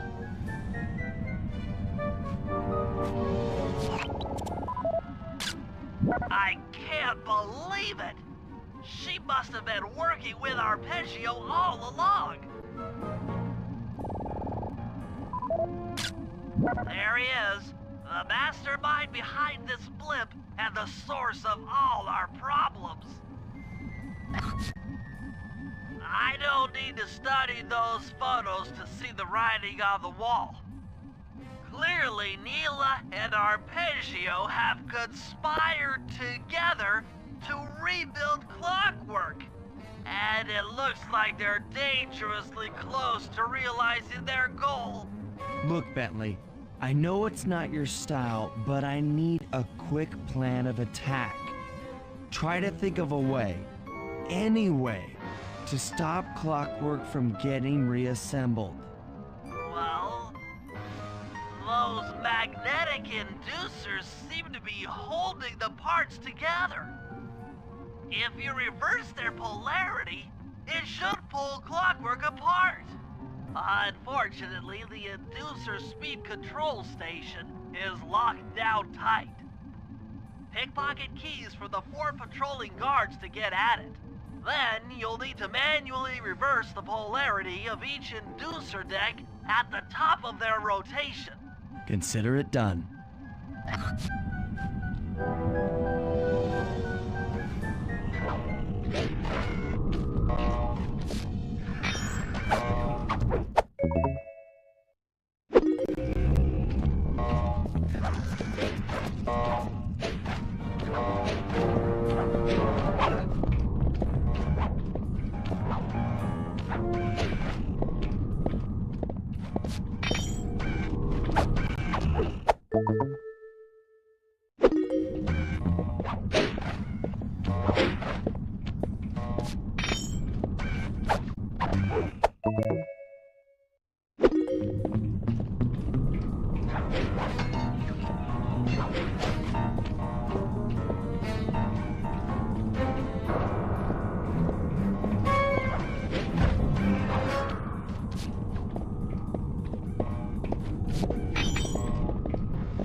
Now get to the speed control station to slow down the spinning inducers.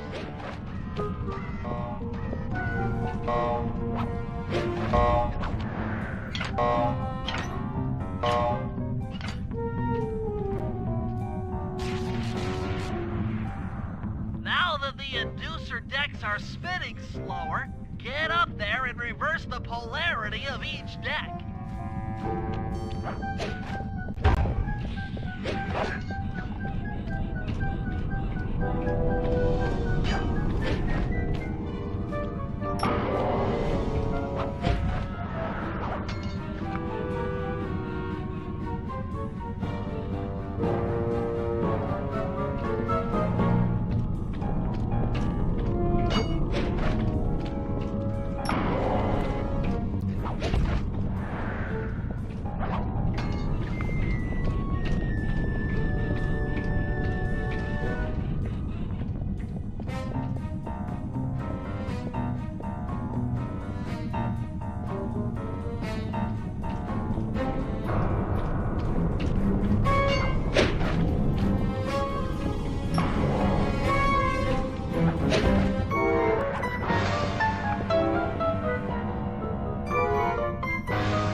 What's all this then?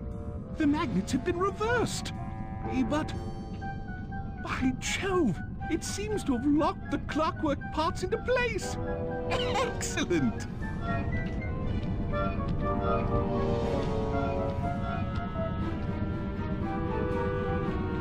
Sly Cooper! Of course this would be your doing. Ah, Mr. Cooper. No doubt you believed a reversal would pull the old bird apart, eh? But it seems to have had quite the opposite effect. I'm truly grateful. When fully powered up, I'll join myself to its circuit and be born anew! All this because you can't fly. You're pathetic. Immortality! Immortality is what I seek. The other Claw Gang members were much too short-sighted. They were satisfied using the clockwork parts to drive their various trivial schemes. But not me. No. I saw them for what they really were. The keys to life eternal. So, what? You had Neela put me on the scent back in Cairo, and then waited while I stole the parts from the other Claw Gang members, all the while not arousing any suspicion that you were behind it all? You make it sound easy, Cooper. I had to carry your pathetic gang through that first set of heists. I was overjoyed when Arpeggio let me toss you in jail. I could finally go after the parts myself. Ah! But acquiring all the parts was only half the equation. Think, Cooper. What kept Clockwork alive for thousands of years? He was fueled by his hatred for my family. Splendid! That's right! Hatred. Putting his gears and wires together was child's play, compared with accumulating that much hatred. You can't make people hate. Oh, my poor naive boy. My meticulous mind has found a way. As your hippopotamus friend will attest, spice consumption makes you both angry and susceptible to hypnosis. The Contessa, hypnotist extraordinaire, devised a way to command people through the use of flashing lights. I've created this blimp to be a massive transmitter of those precise light frequencies. The only problem I faced was finding a suitable source of light waves. The Northern Lights. You've been collecting Northern Light energy so you could hypnotize everyone beneath the blimp. Ah, hypnotize those who'd eaten food covered in illegal spice. Thank goodness for Dmitri. Through his nightclub, he got the whole city to consume the spice. You're going to Paris to unleash a hypnotic light show of hate. That's outlandishly cruel. Cruel, perhaps, but necessary to give Clockwork his spark of immortality. Ah well, my new body awaits me. Be a dear, Nila, and keep him covered. Ta-ta! Stupid arpeggio. I double-crossed the Cooper gang, Interpol, and Carmelita. What made you think I wouldn't do the same to you?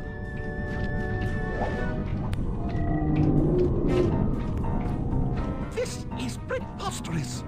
You're my protege, not the next candidate for my immortality. I demand you exit the Clockwork frame or...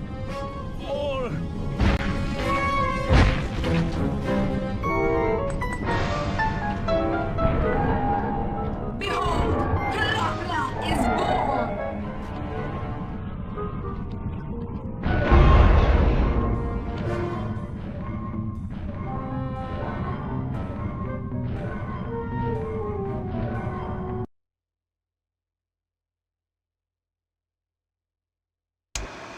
As we all know, things are looking grim. Neela has joined herself to the Clockwork frame and the Union has produced Clockla. She's out and free to terrorize the world.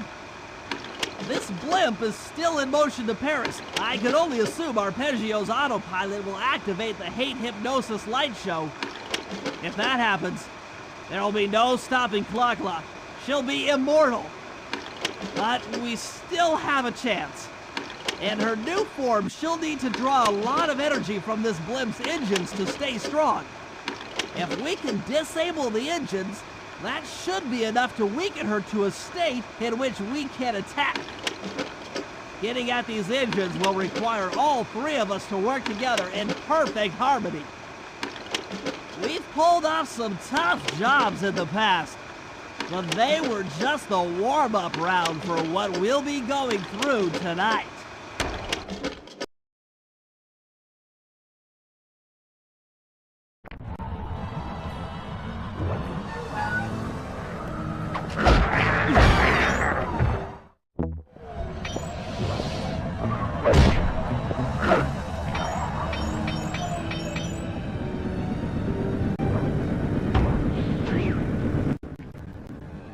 Murray, it looks like I'm gonna need some help getting into that engine room.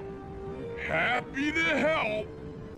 Bentley tells me that the door to that room is locked down by wall-mounted power stations located throughout this blimp. I'll need you to take out all the power stations and then pry open the door by hand. No sweat, Sly.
No sweat, Sly.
Looks like the power locks up.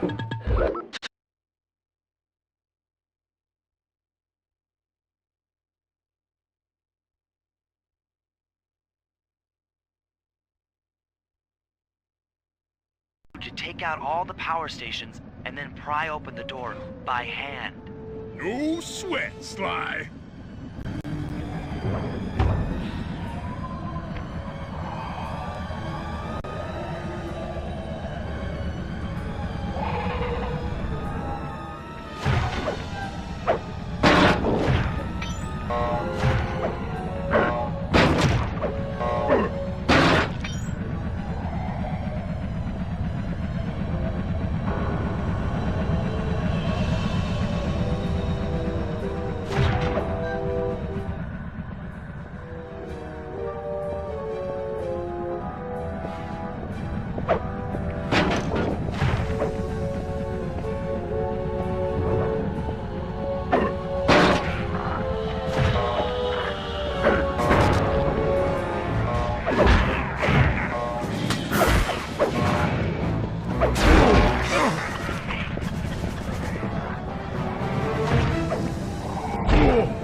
No sweat, Sly.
No sweat, Sly.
No sweat, Sly.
No sweat, Sly.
No sweat, Sly.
Looks like the power.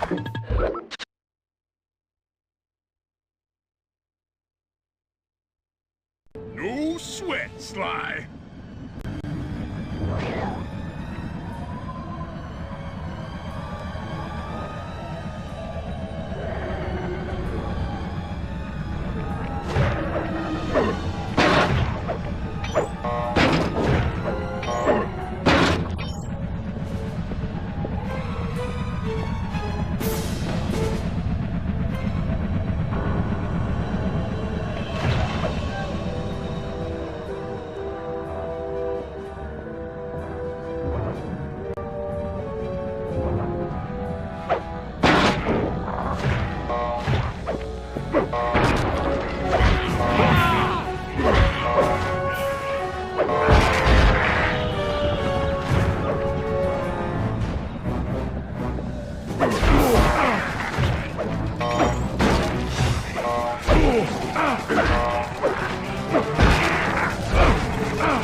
No sweat, Sly.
Looks like the power locks are offline. Come on back and pry it open for me.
Your turn, buddy.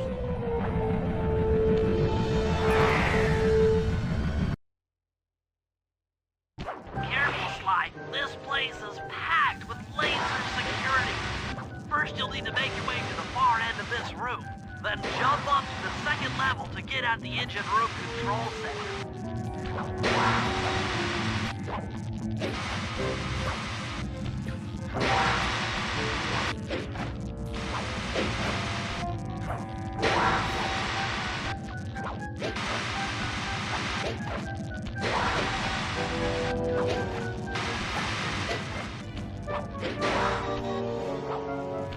Alright, the control center is opposite your position in the room. With some well-timed spire jumping, you should be able to get access.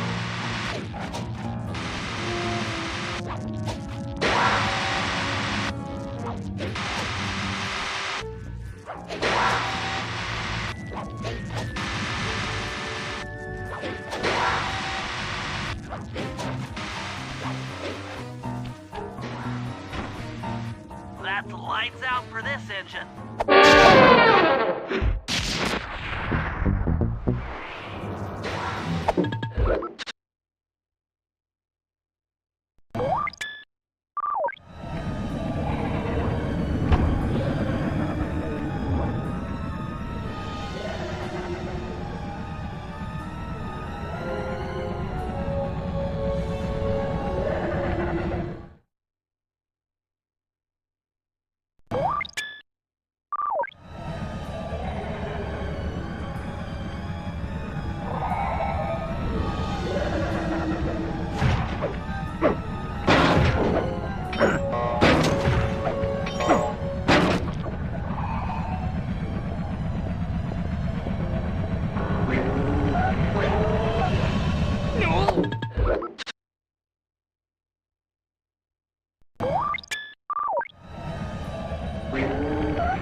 on back and pry it open for me.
Careful, Sly. This place is packed with laser security. First, you'll need to make your way to the far end of this room. Then jump up to the second level to get at the engine room control center.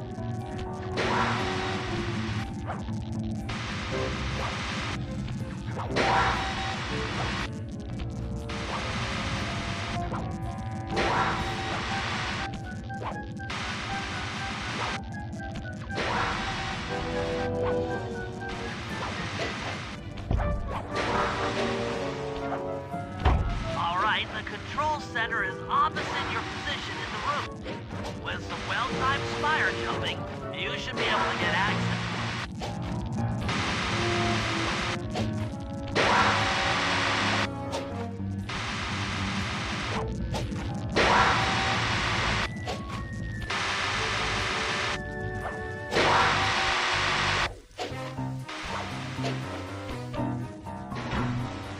That's lights out for this engine.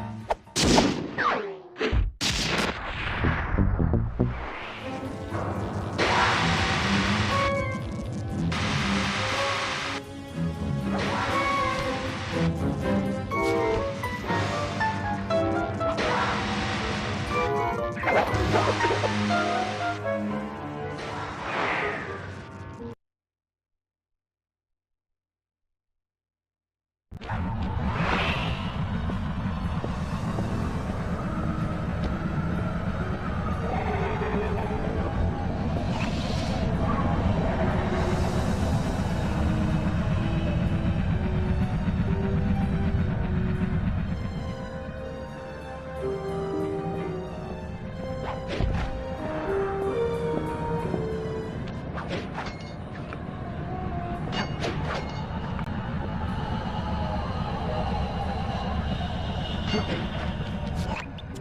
disable that engine room, you and I are going to have to work together. Happy to have you along, Bentley. What do you need me to do? Pickpocket the guard's keys to the engine room. Once you've got the door open, I'll take over. Okay, you should take your position. It's not gonna take me long to lighten these guys of their keys.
Okay,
Sly, I'm waiting by the engine room door.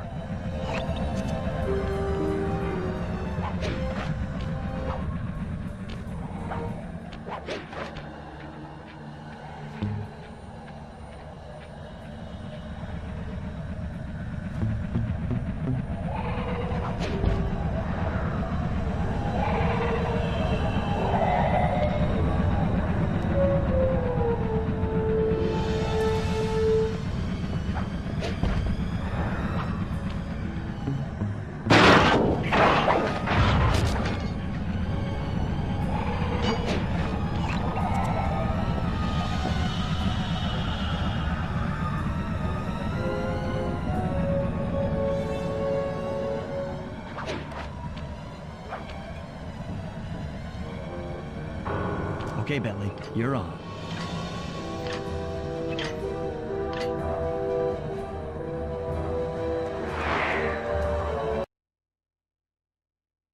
Hey, Bentley, I'm looking at these, blueprints, and I think you've got to shoot out all the bulbs with your dart gun to get up to the second level. Here's the hard part. Once you shoot a bulb, you'll need to then take out the bulb the electricity is going to. If you miss and break the wrong bulb, there'll be a big power surge and kablam!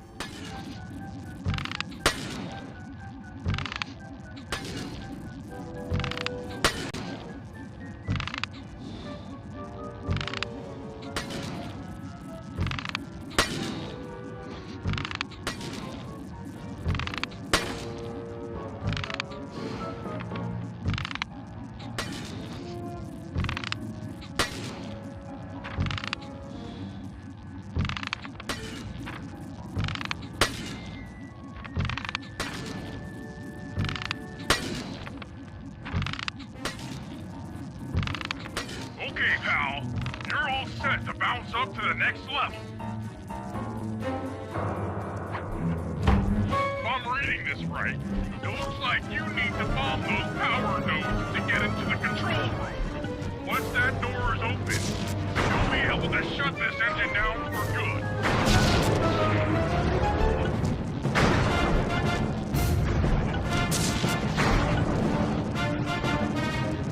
Take it all the way, buddy. Flip the override switch and this engine is toast.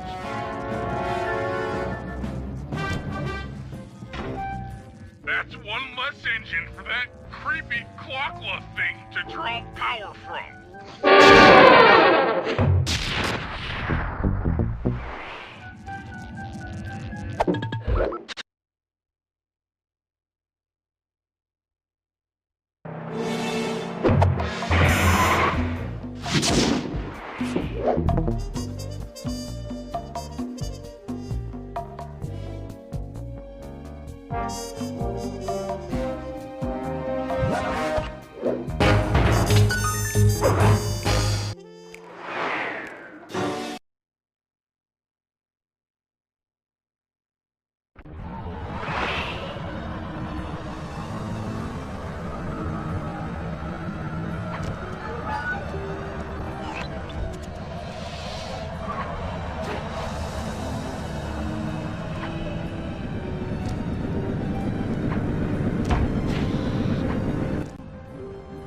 one of the engines that needs to be disabled.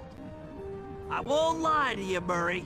This is going to be a tough job that requires both our skills. My skills? Okay, Bentley, if you say so. First, I'll need to hack the stations controlling access to the engine room. Then, Murray, you'll need to head inside and use your muscle to finish the job. The Murray will be ready to go.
like you'll need to lift all those giant cylinders.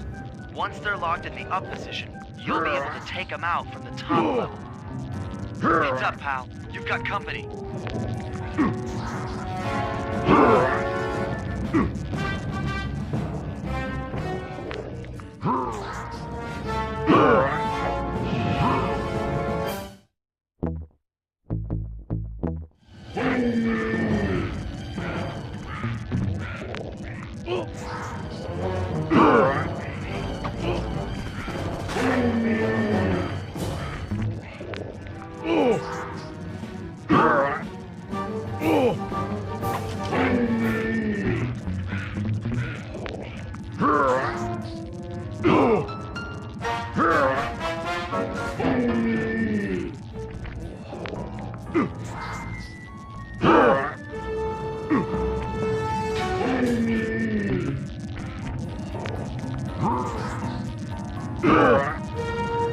Nice work.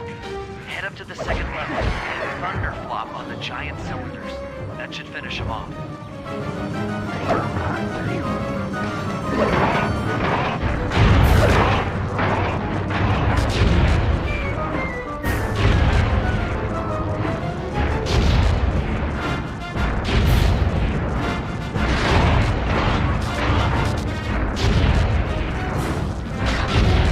Perfect. Now, head into the control booth and pull the plug on this thing. Another engine bites the dust.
This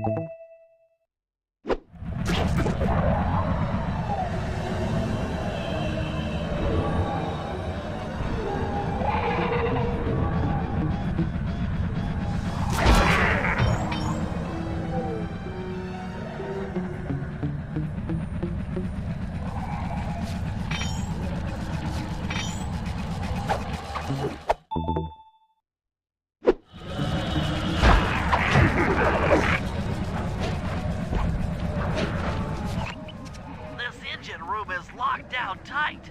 Since we can't get in, I figure we'll have to destroy it from the outside. I hope you're carrying some heavy explosives, Bentley, because that engine isn't small. It just so happens that there's a ready supply of explosives already available on the blimp. Walk one of these TNT barrels up to that engine room to destroy it. Sounds easy enough. What's the catch? The initial payload in that TNT barrel won't be powerful enough to do the job. If you pick up 3 magnetic chargers, you should achieve the necessary blast force to destroy the engine. It's simple, really. Just get close to the chargers, and they'll automatically attach to your barrel. All right, let's blow stuff up.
be the last time anyone puts that engine to use.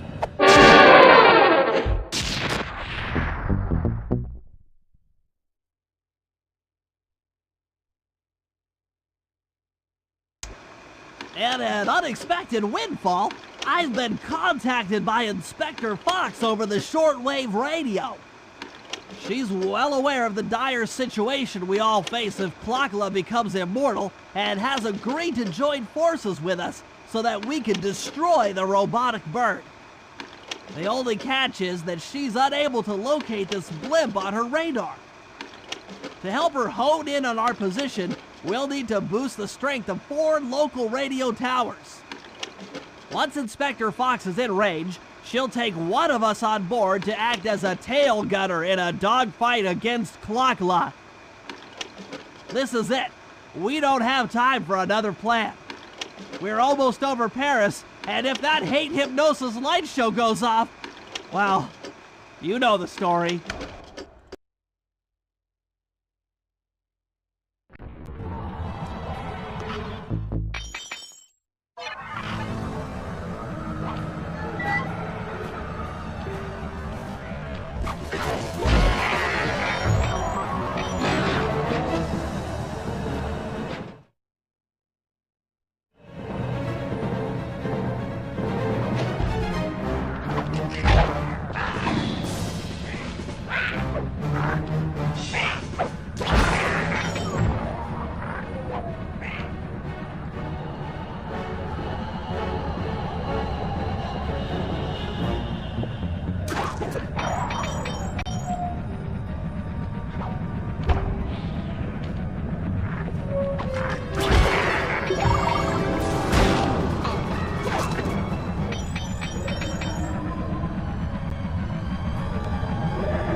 alive.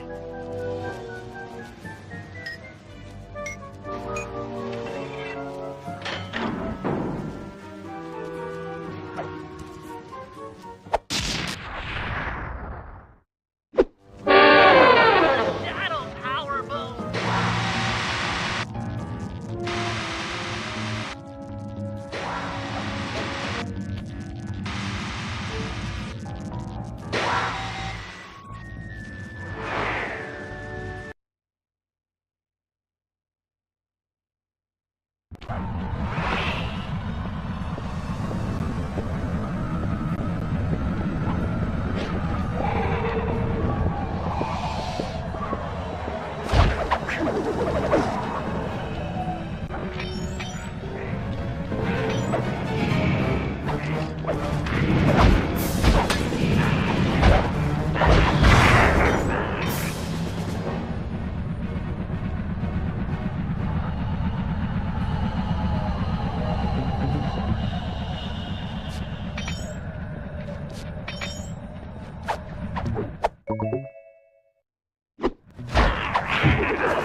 climb, we need to send Carmelita a radio pulse so she can home in on the blip.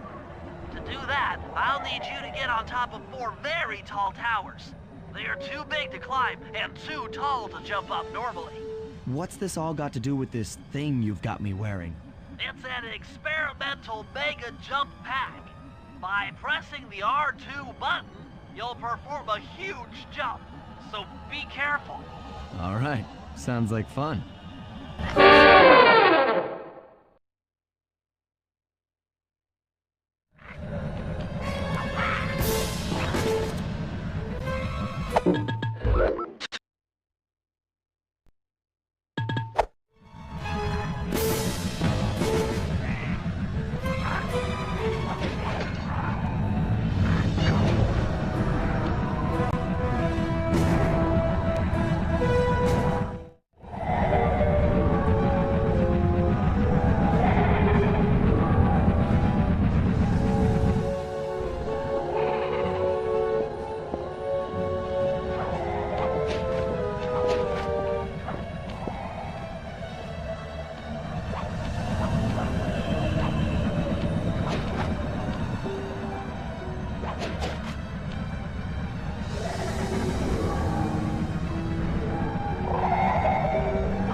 take down. That's not flirty chit-chat?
I'm coming, guys. Hold on.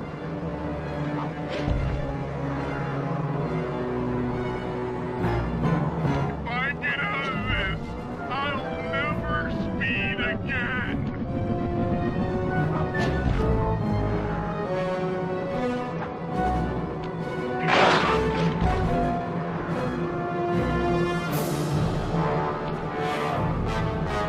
My life is literally flashing before my eyes.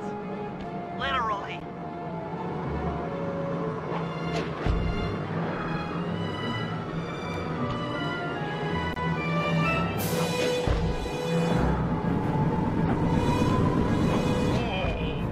I feel sick.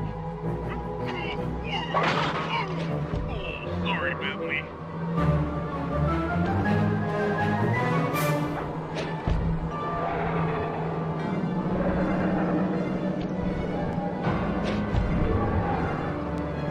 This is Grill. Grill. Grill. Want a piece of me? Don't worry, there's plenty to go around. You might have a new body, Mila, but you're still the low-down, backstabbing coward we've beaten time and time again. This won't be any different. Be brave while you can. I might not have been looked out for your hate, but I feel something. Some power growing within me.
We did it.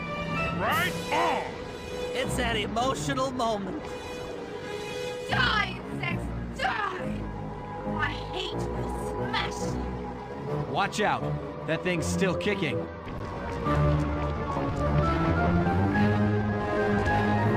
Lachla mentioned something about a hate chip. It sounded like the source of her power. If we remove it, she might stop attacking. Then let's do a little open head surgery. I'll pry open that beak so that Bentley can go to town with his bombs.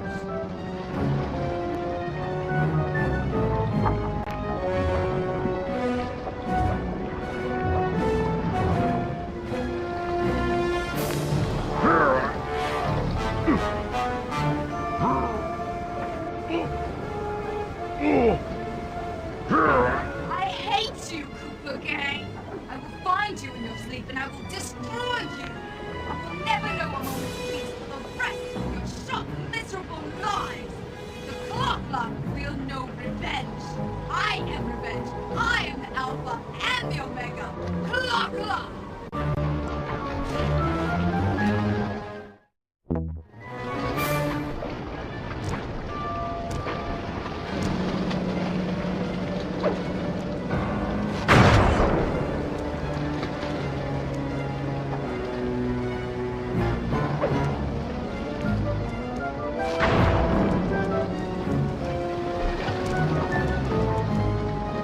I still have my hate shit. You will not defeat me. Never!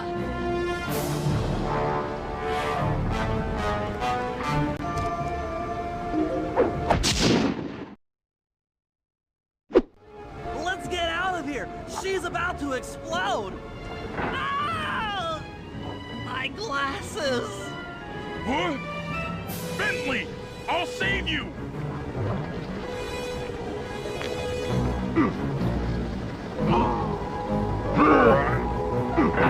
Pick me up. I can't walk.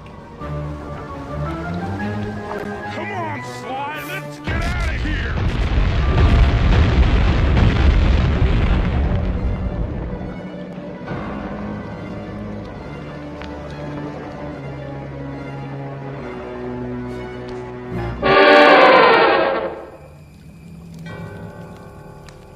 And there we were, at the end of the road.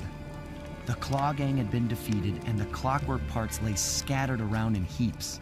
Yet, despite the explosion, they remained pristine. It was as if nothing could ever hurt them. Carmelita cursed herself for showing up too late to get a few shots in on Clockla. So she took it out on what was close at hand, the hate chip. And just like that, it was over. Without that core piece, that essential center of clockwork, there was nothing left. The parts aged before our eyes as if time had finally caught up with the ancient bird. How ironic that Carmelita, a police officer, would be the one to lift the curse from the Cooper family. The menace of clockwork would never again rise to threaten me or my children. True to her nature, she informed us that we were all under arrest. But one look at my gang told me that we were in no shape for a fast getaway. So I offered to go peacefully in exchange for letting my friends walk. They'd taken some bruises through all of this, but I was surprised, shocked really, to see them leave their gear behind as they walked away. Their wounds were deeper than I'd imagined. Those guys were hurting. Carmelita's old police unit soon arrived. With me in custody, her name was cleared, and she even got a well-deserved promotion. It was the least I could do. The ride to HQ started with us sitting in silence, trying to read each other's thoughts. As the reality of my capture started to sink in, she began to relax, and we got to talking. We spoke freely about our previous adventures, comparing notes and even getting in a few laughs. Then we started talking about, well, everything. Books, music, art. It was like we were on a first date. She even showed me the bottle she'd been saving for the special occasion of my arrest. My heart sank when she realized that our short flight across town had already taken 2 hours, a fact I kinda clued into after seeing the Eiffel Tower float by 17 times. She went forward to ask the pilot what was up, and it looked like my pals had left me a little going-away present before taking off. Floating away on the night breeze, I could faintly make out Carmelita's voice. I'll find you, Cooper!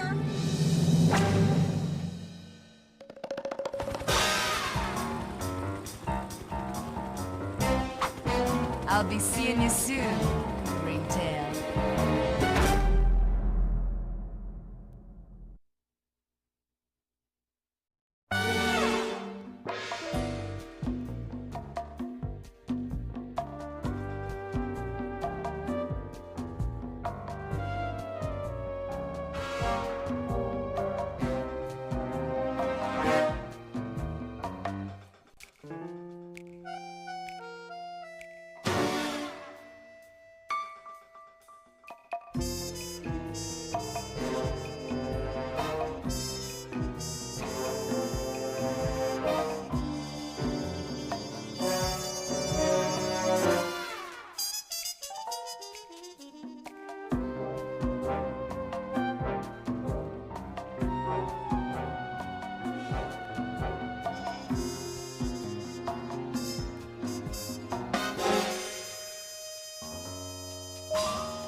figured out how to sneak in above the ballroom without being detected. The only problem is there's no way to climb up to that balcony door. Not a problem. There seem to be plenty of branches for me to walk on. I'll figure it out.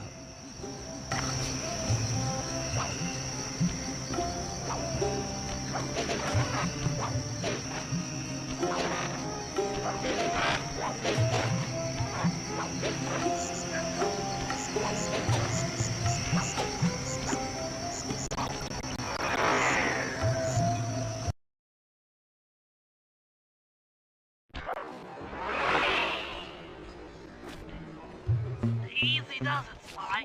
Just don't go out on... Looks like the wings have been welded onto that statue.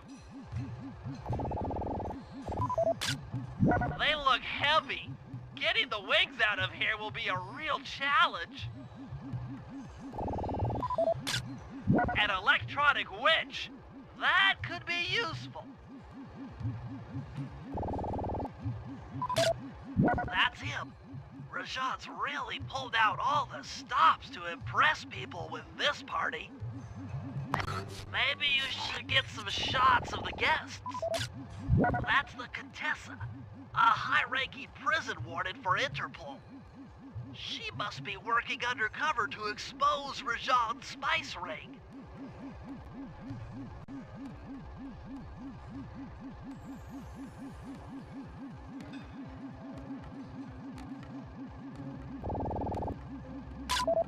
Carmelita's here too. She must be undercover with the Contessa to help bust Rajan.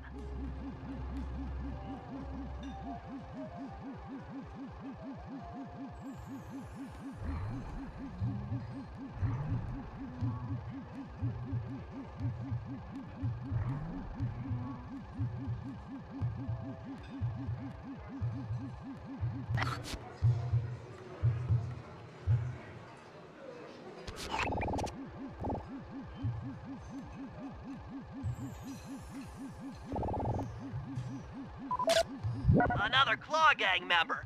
Arpeggio specializes in exotic technology.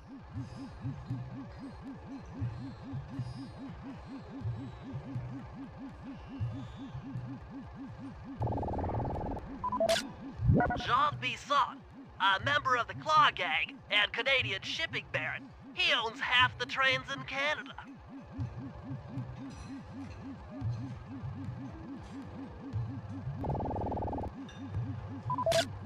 Neela, another officer undercover. Watch yourself, Sly.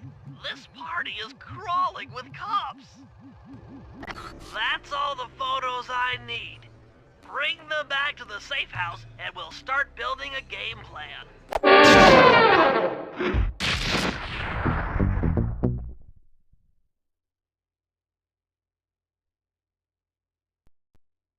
Stealing the clockwork wings in the middle of a crowded ballroom is going to take some serious distraction, and the squad of undercover cops only makes things more complicated. Although, we might be able to use that to our advantage.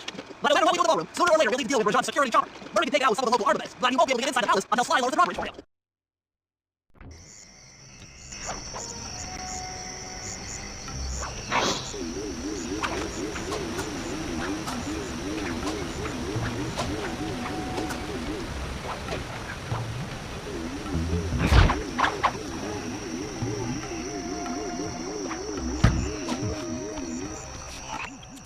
Sly, Murray and I can't get inside the palace unless you lower the drawbridge.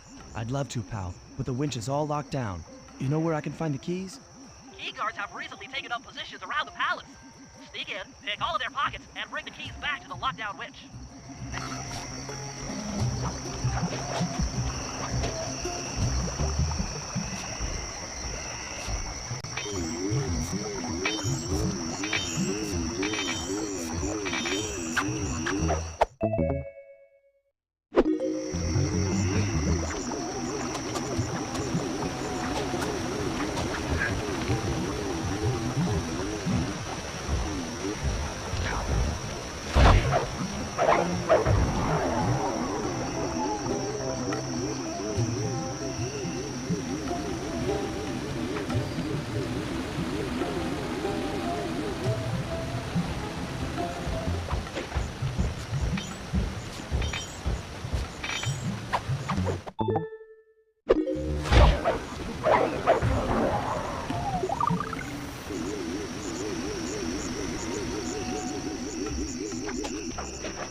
picking his pocket when he returns.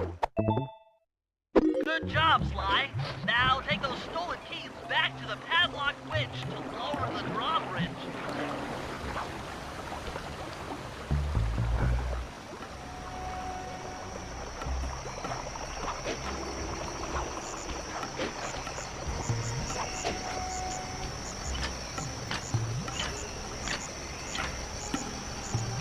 Thanks, Sly. Now Murray and I can access the palace grounds.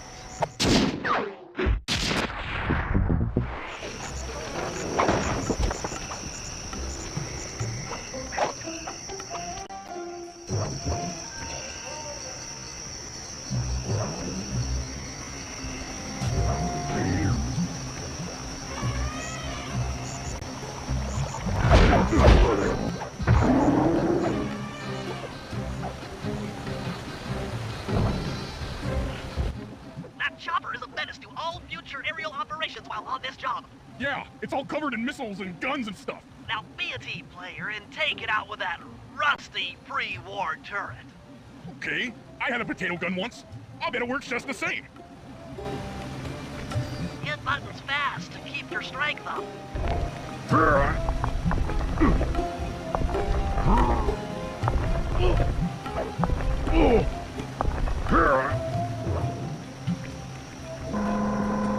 Use the left analog stick to aim and hold down the R1 button. Be careful. Try getting shot off on that chopper.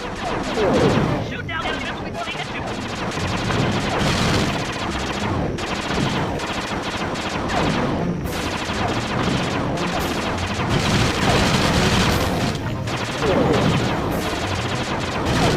Let's try that again.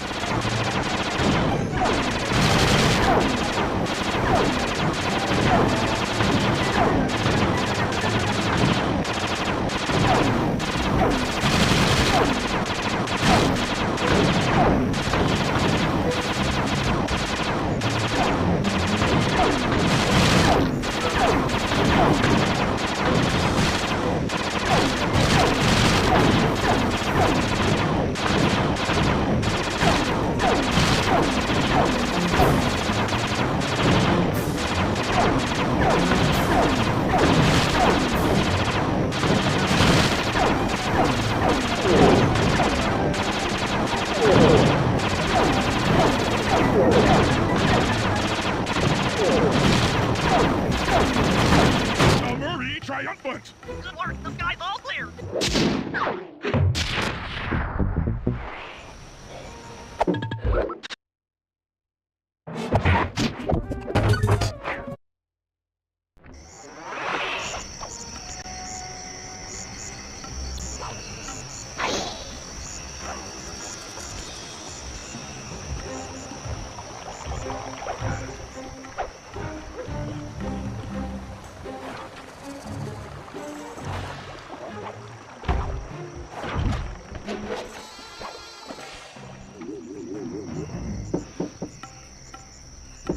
Hello, I'm here for the dance. Oh, we have a dress code. You got a tuxedo? No. Look, pal, no tux, no entry. Sorry, Sly. Somehow I totally overlooked the need for formal wear. That guy's not going to let you in without a tuxedo. Don't beat yourself up, Bentley. At a party this ritzy, there has to be a spare penguin suit around here somewhere. Try the guest house. Someone may have overpacked.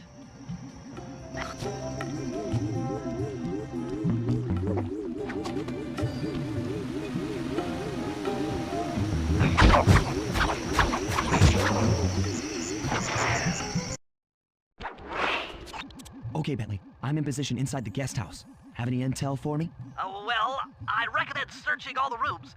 It's statistically probable that each should hold at least one portion of a tuxedo. What do I look for inside the rooms? This isn't an exact science. Ransack the place until you find part of a tuxedo. Any plan which involves ransacking is okay with me. Attention guards, this is Lord Rajan. The party here is in full swing. All visitors are now in the ballroom. Now, it's for me on the up and up. All the guests are. So be on careful lookout for prowlers. I don't want any bad press from this event.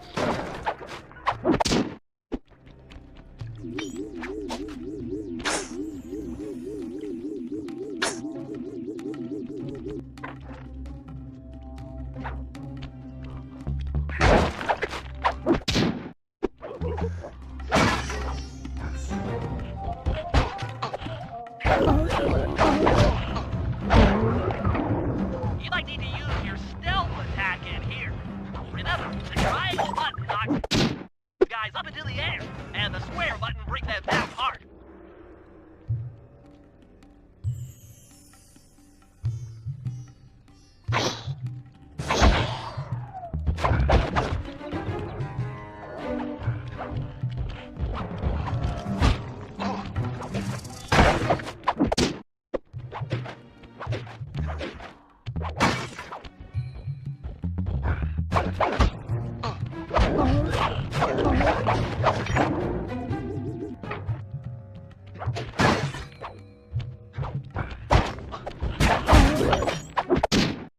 That's it. Now that you've got a complete tuxedo, the doorman will let you into the ballroom.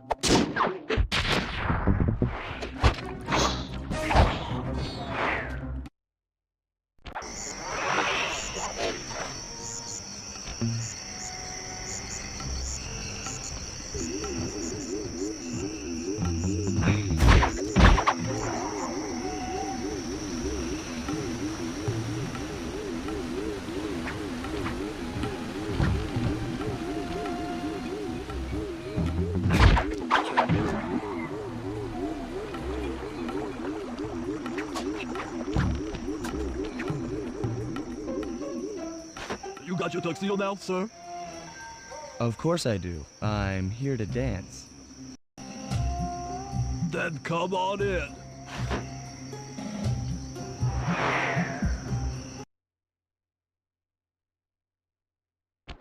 Your tuxedo disguise is working perfectly. No one will recognize you in that outfit.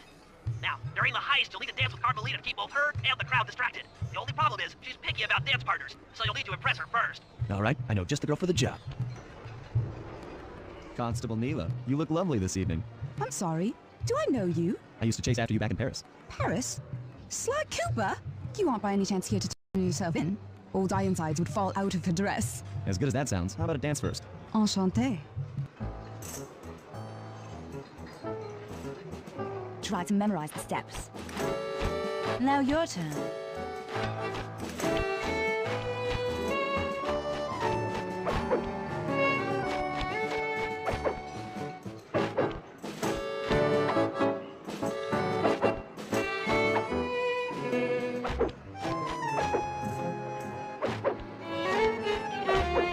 Are you using me to get at Old Ironsides? Yes, I am. Do you mind? Not at all.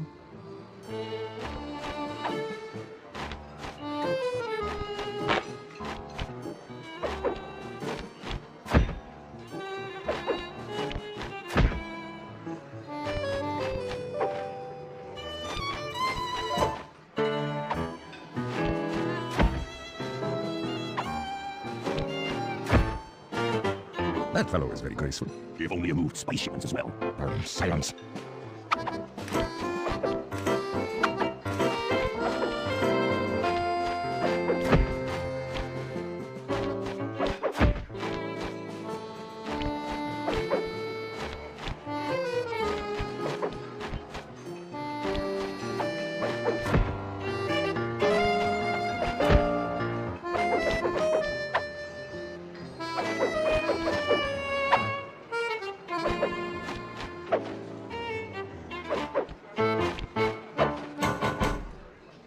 Thank you. That was delightful.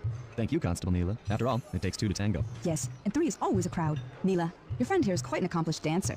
I tried to make him look good. Please, Neela, his skills far surpass you. Perhaps later you and I might share a dance, Miss... Miss Fox, Carmelita Fox. And I accept.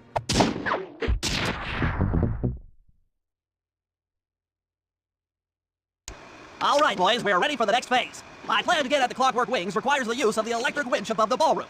To get control over the device, I'll need to hack the computers in Rajan's boardroom. Plus, we'll need an extra strong saw blade to cut the wings off the statue. To make a saw blade that durable, I'll need Sly to steal the gems off the headdresses on Rajan's prize elephants. And finally, I'll take to the field with my remote control helicopter and nullify the palace's surface-to-air defenses. That should clear things up for the heist.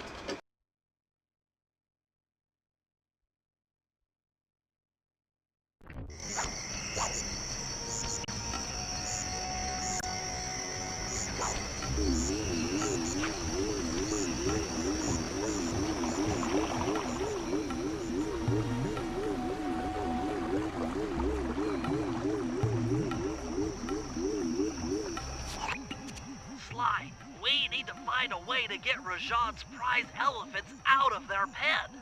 I don't know, Bentley. That door looks pretty heavy. Maybe I can crawl on that hole under the steps and find an alternate route.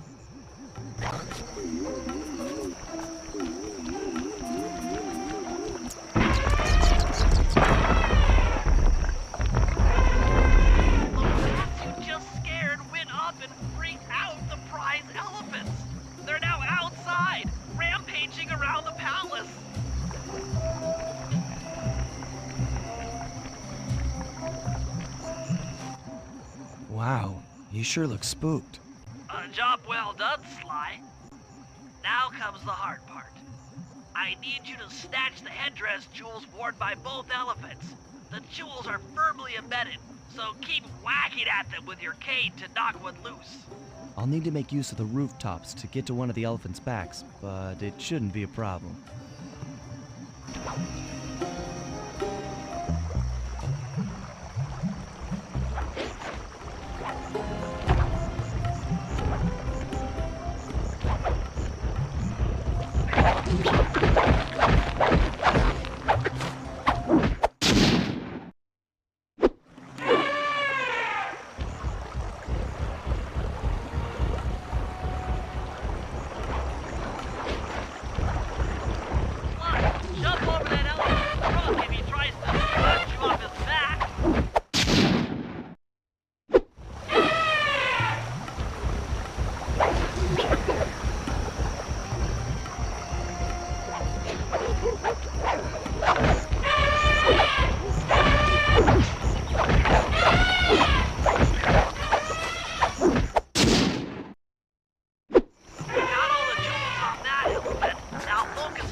hard radial saw for the heist.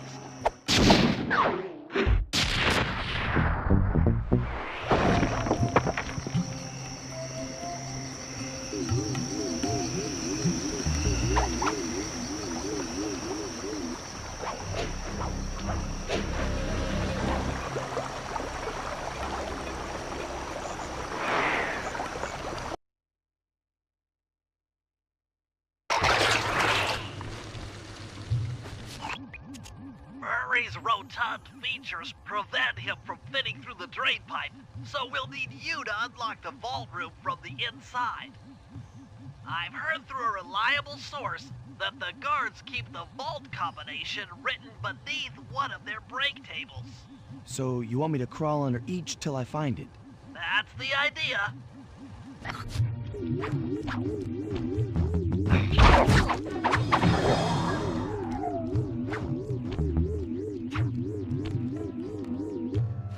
This is it. Fantastic. Now, type the code into the vault's laser door entrance. Nice work. Make your way to the security lockdown switch and let in me and Murray.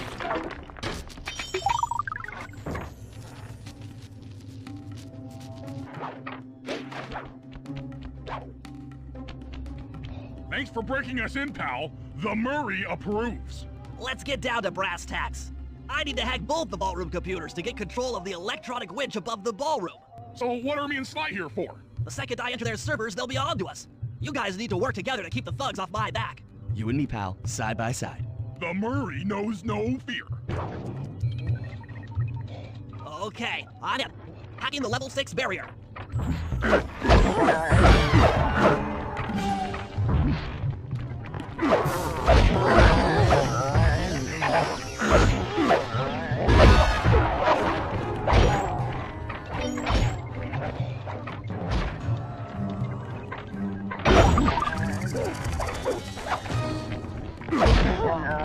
Almost there. Got it. Moving on to the level 5 system.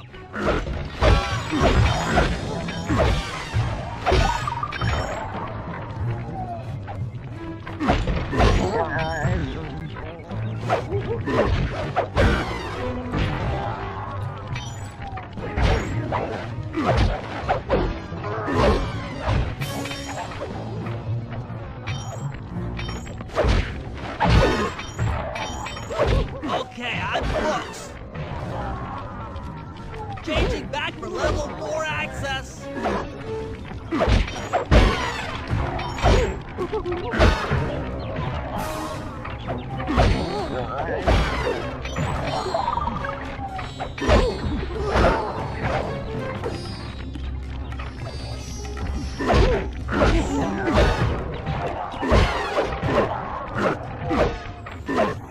Almost got it.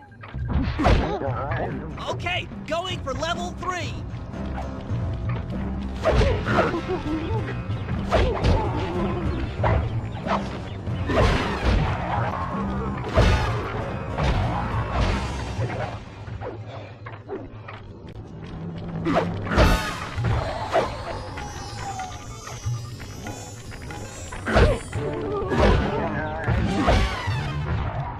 I'm so close. Yes! Headed for level 2.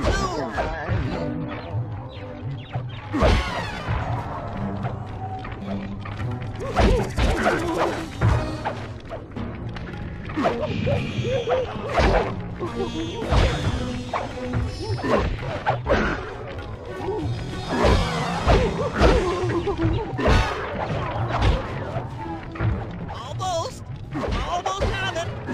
Going for level 1 access.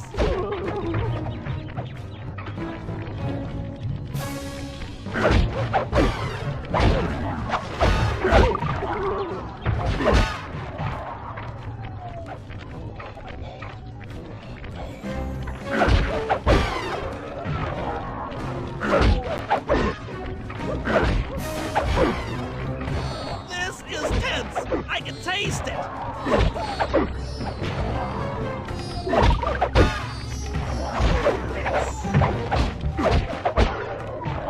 I'm unstoppable. I've got control of the witch. Thanks for the backup, guys. No problem. Me and the big guy had it covered.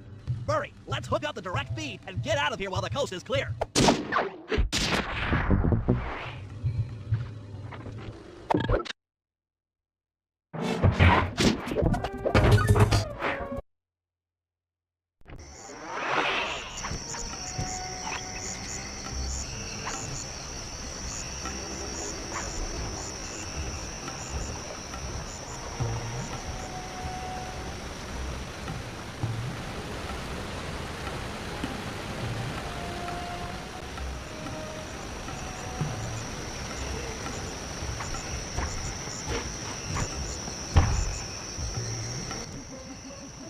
Bentley, what's your status?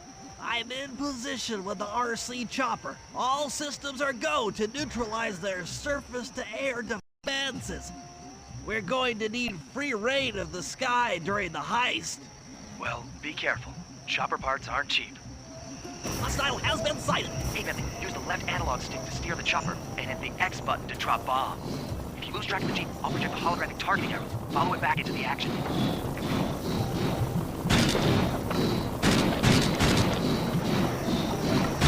It's launching missiles. Turn hard to dodge them.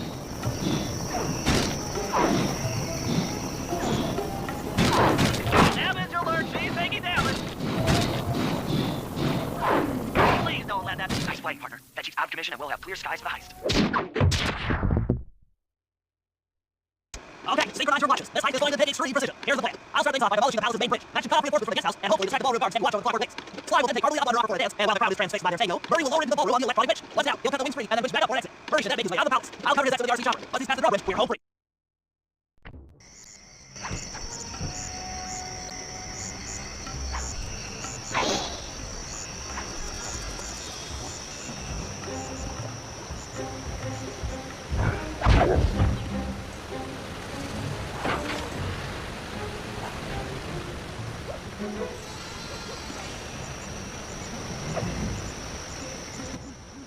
Okay, Bentley. Murray and I are moving into position. You still think you can demolish something that large? It doesn't take an engineer to figure out how to blow up a bridge.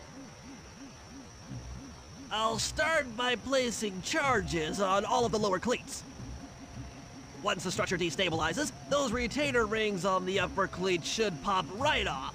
That should enable me to bomb all of the upper cleats, which will bring it all crashing down.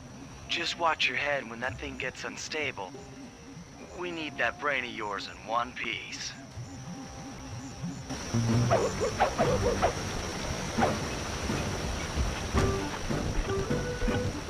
Last one. Uh-oh, the bridge is starting to crumble. Better watch out for falling stones. Just 2 more cleats down here. That's it for the lower section. Now for the main support beams.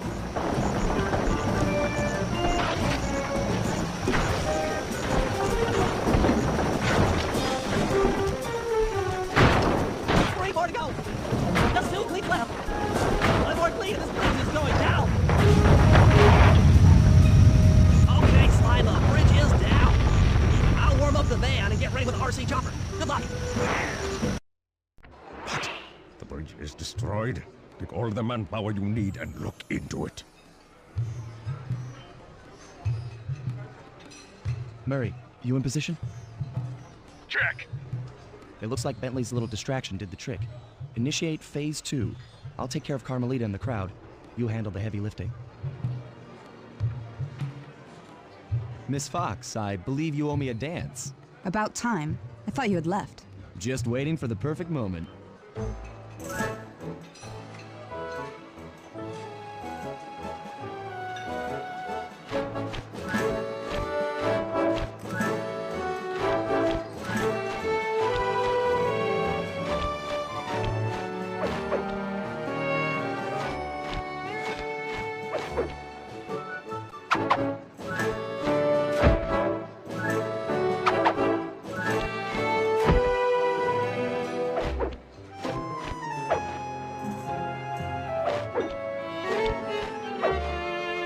Familiar to me. Are you in law enforcement? I often deal with police while on the job.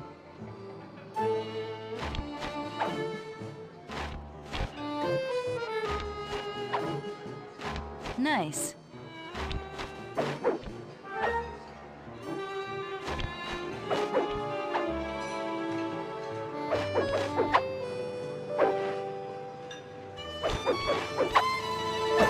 Ah.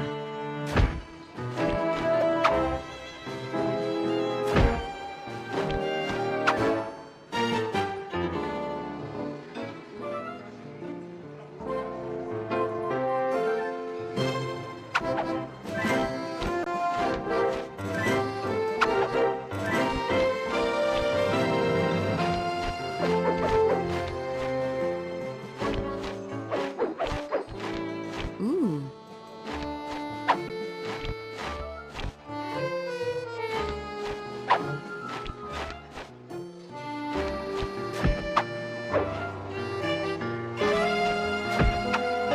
Yes.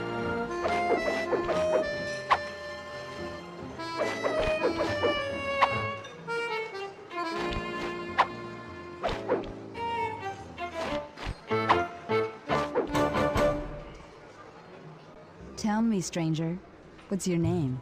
Why ruin the moment? Huh? I don't understand. The wings! What happened to the clockwork wings? What? How? Who could have... What? Cooper!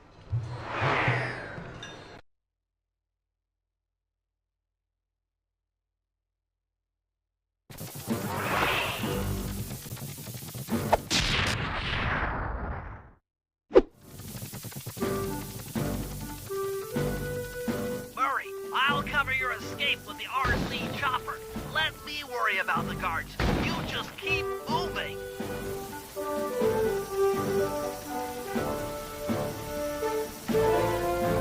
These things are heavy.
After the gang and I got away with the clockwork wings, Carmelita blew her cover and started making arrests left and right.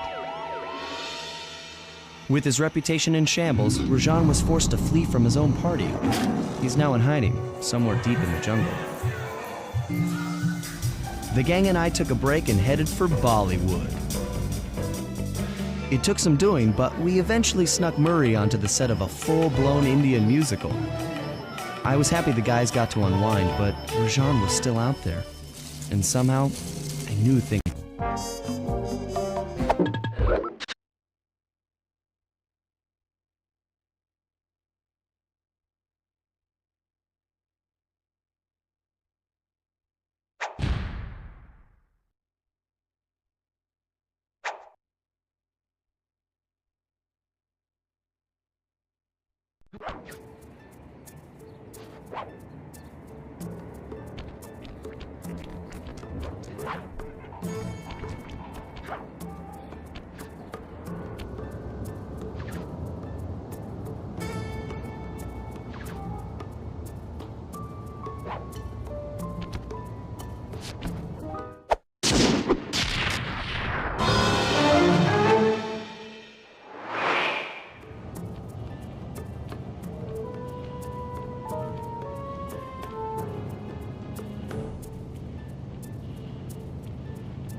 Sly Cooper is cunning, cool.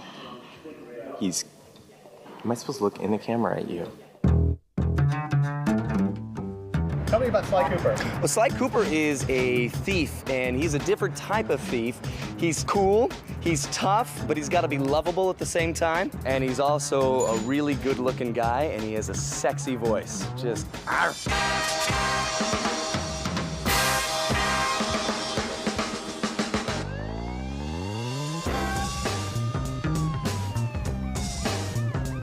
I'd say about a month into development, we came up with a one-sentence description that really has guided the development of the product. And the one sentence was, Sly and the gang work together to pull off a string of big heists. When I say heist, I mean like classic Hollywood heist film kind of heist. The last third of the film is all about this big, spectacular, elaborate crime involving many thieves working together to do something huge. We knew we wanted to do something a little different than the first Sly. We wanted to run some of the gameplay, run the environments, have more characters in the game. You actually use all the different character skills in different ways, different combos, and it really makes for a really fun experience. There's backstabbing, there's a betrayal, there's a jailbreak. Thieves is different things to different people. For some people, it's being sneaky. For some people, it's being agile. We want Sly the Thief to really encompass all these things. It is really fun and really thiefy to be on the top of the roof, scaling across the level, running across wires, looking down at guards looking for you. I think we all would love to be able to do things Sly does, just to be able to jump from rooftop to rooftop, land like a cat on top of a wire and scamper down it if I did that at a break angle. Two things that we try to keep in mind when we start drawing Sly is, number one, we get that so that brainstorm so just simple animation. Number two is motion. He's always forward moving over the ground and try to do a lot of motion. You can start off with a couple of lines and let that be sort of his overall arcing motion. Maybe like his spine is supporting leg off of that to sort of compose where his details are going to be. I haven't told anything yet. Sly is the charismatic leader of the band Thieves. He's got that moxie, he's got that skill under pressure that makes him special. Sly Cooper is deeply involved with two ladies, Carmelita Fox and Constable Neela. He's not flirting with both of them. Why don't you not go out in town? And their relationship is actually one of the major narrative threads of the whole game. We're on for that taste in Bollywood. Freeze, Cooper. Inspector Fox, as beautiful and unpredictable as ever. Where's your crow? quirks are so predictable. He always returns to the scene of the crime. I think I'm the security guard. Presto, all clear. Bentley is the brain of the organization. The guy with gadgets. He's just really fun. People have said that I resemble characters before Bentley, and I guess I can see that. I mean, I am mostly human, but there's no part of me that is turtle. And you could heist. Need someone who's gonna work bombs and clear that Bentley. Now head back to the safe house with those pictures and let's get a plan together. Bentley really looks like Bentley, and Murray kind of looks like Murray, and they act like if people say that Bentley's the brains, Murray's definitely the brawn. It's all about freedom, you know? Just let go. Yeah, baby. Let go. Hang on. Murray is like big and a brawler. So the muscle of the crew. Murray can lift his guys above his head and toss them into flames or into water or off of buildings and things like that. And it's kind of all manner of slapsticky ways for them to be dispatched. The Murray scores again! Murray wants to do things the way Sly would do them, but it's sort of Murray's version of that. It's a little bit over here. Usually trying to make him small too, because of course he's got a lot to hide. This is the universe of pantslessness. Hence no pants. No pants. Yeah, I don't wear pants. And I like to hang out with little furry animals. That's what makes it so real. They're just kidding themselves. This game really wanted to do a lot more to be out doing something rather than just going somewhere. And as a result, one of the things we really focused on in this game is to really work on AI. Sly's able to handle different classes of enemies in the game, and tends to be the ones that are dangerous to him. Walk the streets and are patrolling guarding areas. The guards are just more intelligent and more sophisticated, which makes getting from point A to point B in the world both unique and interesting for every player who goes through it, and the two players have the same experience traveling through the Sly world. We get a level from the 3D modelers. We have a lot of communication between them during process when it's being built before it's handed off. And basically we have a great foundation work with. You know, a good 3D foundation to put maps on. For us, the environments really wise to make them beautiful, interesting, but never more important than Sly. Not artistically, but also game-wise, to be fun to play in very jungle gym. You should feel very stealthy. You should feel when you're playing these worlds. Actually, let me do this. Universal logging has to be stopped. Oh, let's dance! Yeah, I am taking all your stuff. You learn too much about the Frog Guy. You know what? My secret. Dimitri is this lounge blizzard who runs a CD nightclub. You're the master forger / counterfeiter. The cool part of Dimitri is how he talks. English is the second language, and he learned all his English from watching hip-hop videos. John grew up poor and keeps Calcutta, turned to selling illegal spices. He's out in the world and he's basically trying to buy his way into royalty. He's just the low-level street royalty. Well, actually, has a fat, pathetic weakling. The Contessa is a creepy spider expert in hypnosis and works for Interpol, the police agency. She decides to open up this rehabilitation clinic for criminals. But wait, it's just a scam because it's really upfront so that she can hypnotize criminals into telling her where they've hidden their loot. You're an ignorant child playing dress up against father's legacy. Oh, I know all about you and the Cooper clan. John's on with a prospector. He got buried in an avalanche for 100+ years and he thought out. And he decided he's gonna push back the wilderness. He loves strip mining. He loves clear cutting of trees. He's just a product of his time. He just happens to be living 100 years.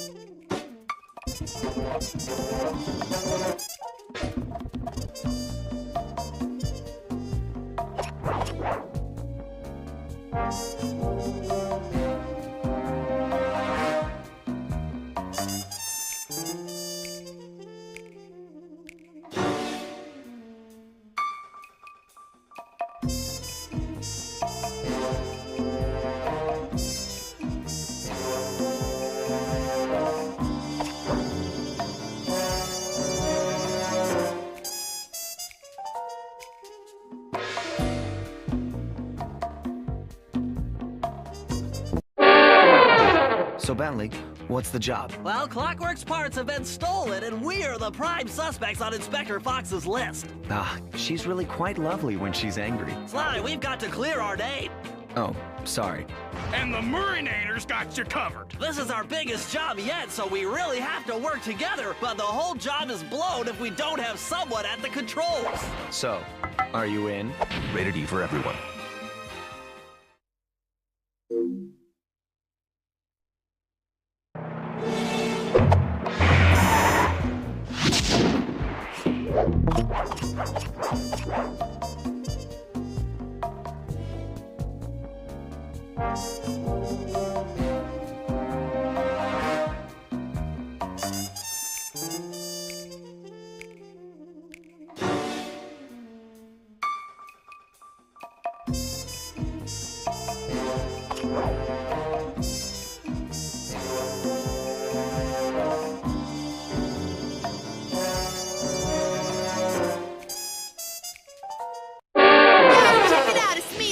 Chasing down PS2 Sly Cooper.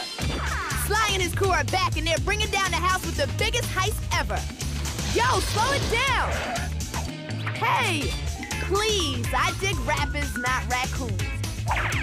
You guys at home, keep it right here to see who's at number 1.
Breaker Alpha Foxtrot, this is the Wizard.